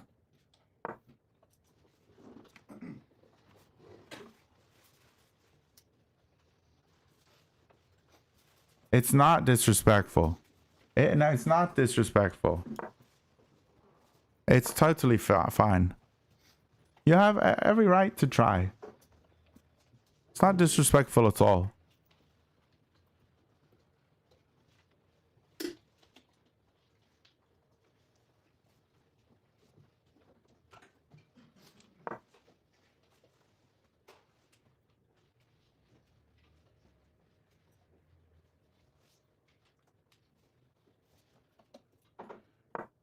Rook comes back.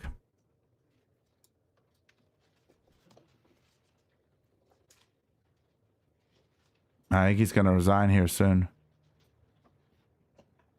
Looks like the ending is coming.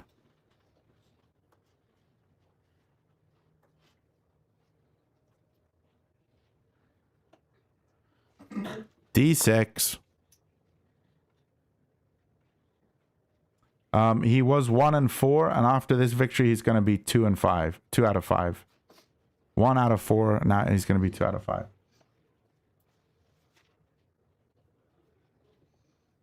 Wait, hold up. I missed something. Oh no, what did I miss? It's going too fast.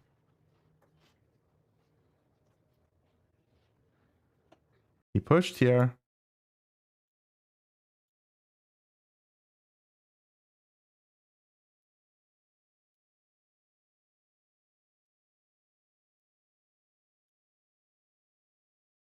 The rook came here.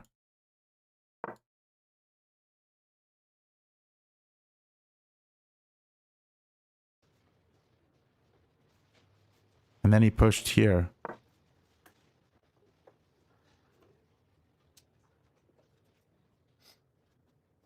Oh, I'm messing this all up. No, no, no, no, no, no, no. This is what happens when you play double speed. I'm so sorry, lads. Okay, let's go back a few moves.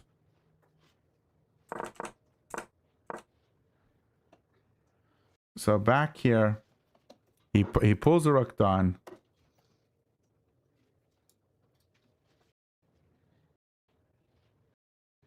Oh, that's the move I'm missing. He pushed here and then he moved his king. That's what it was. And then he pushed here. And the rook came over.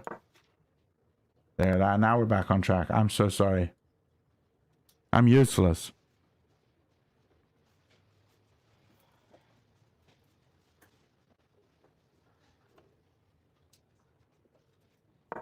C7. The one move that was crashing earlier in the game.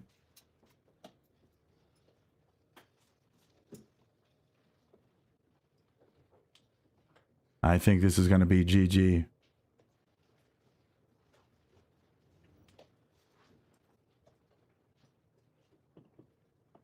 There we go. There is the game. Wow. Fantastic stuff.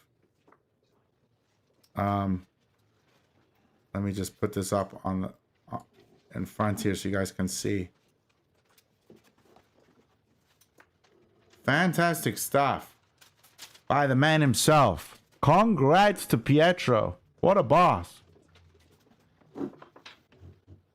What a boss.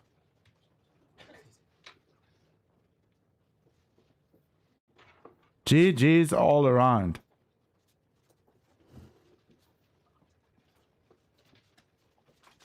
Big dubs. Well, lads, I hope you enjoyed watching this.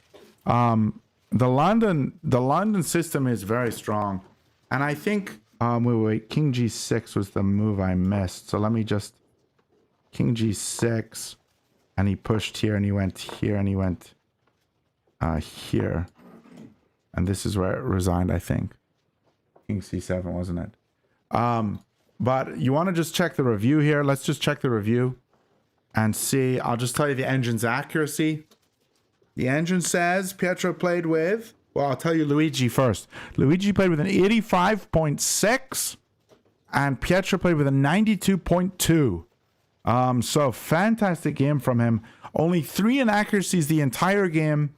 24 best moves, 14 excellent, 3 good, 7 book, 3 inaccuracies. His opponent only made 2 mistakes.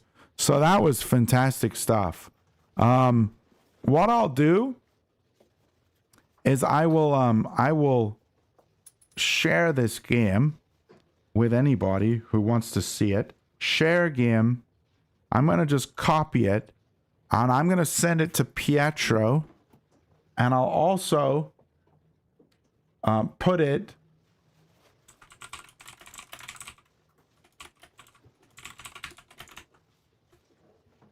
I will also put it in my Discord.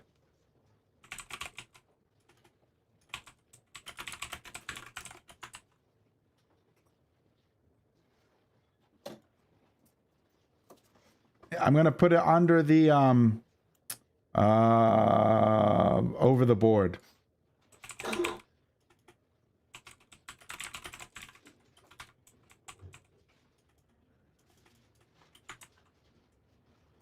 If anybody wants it, it's there, and you guys can check it out.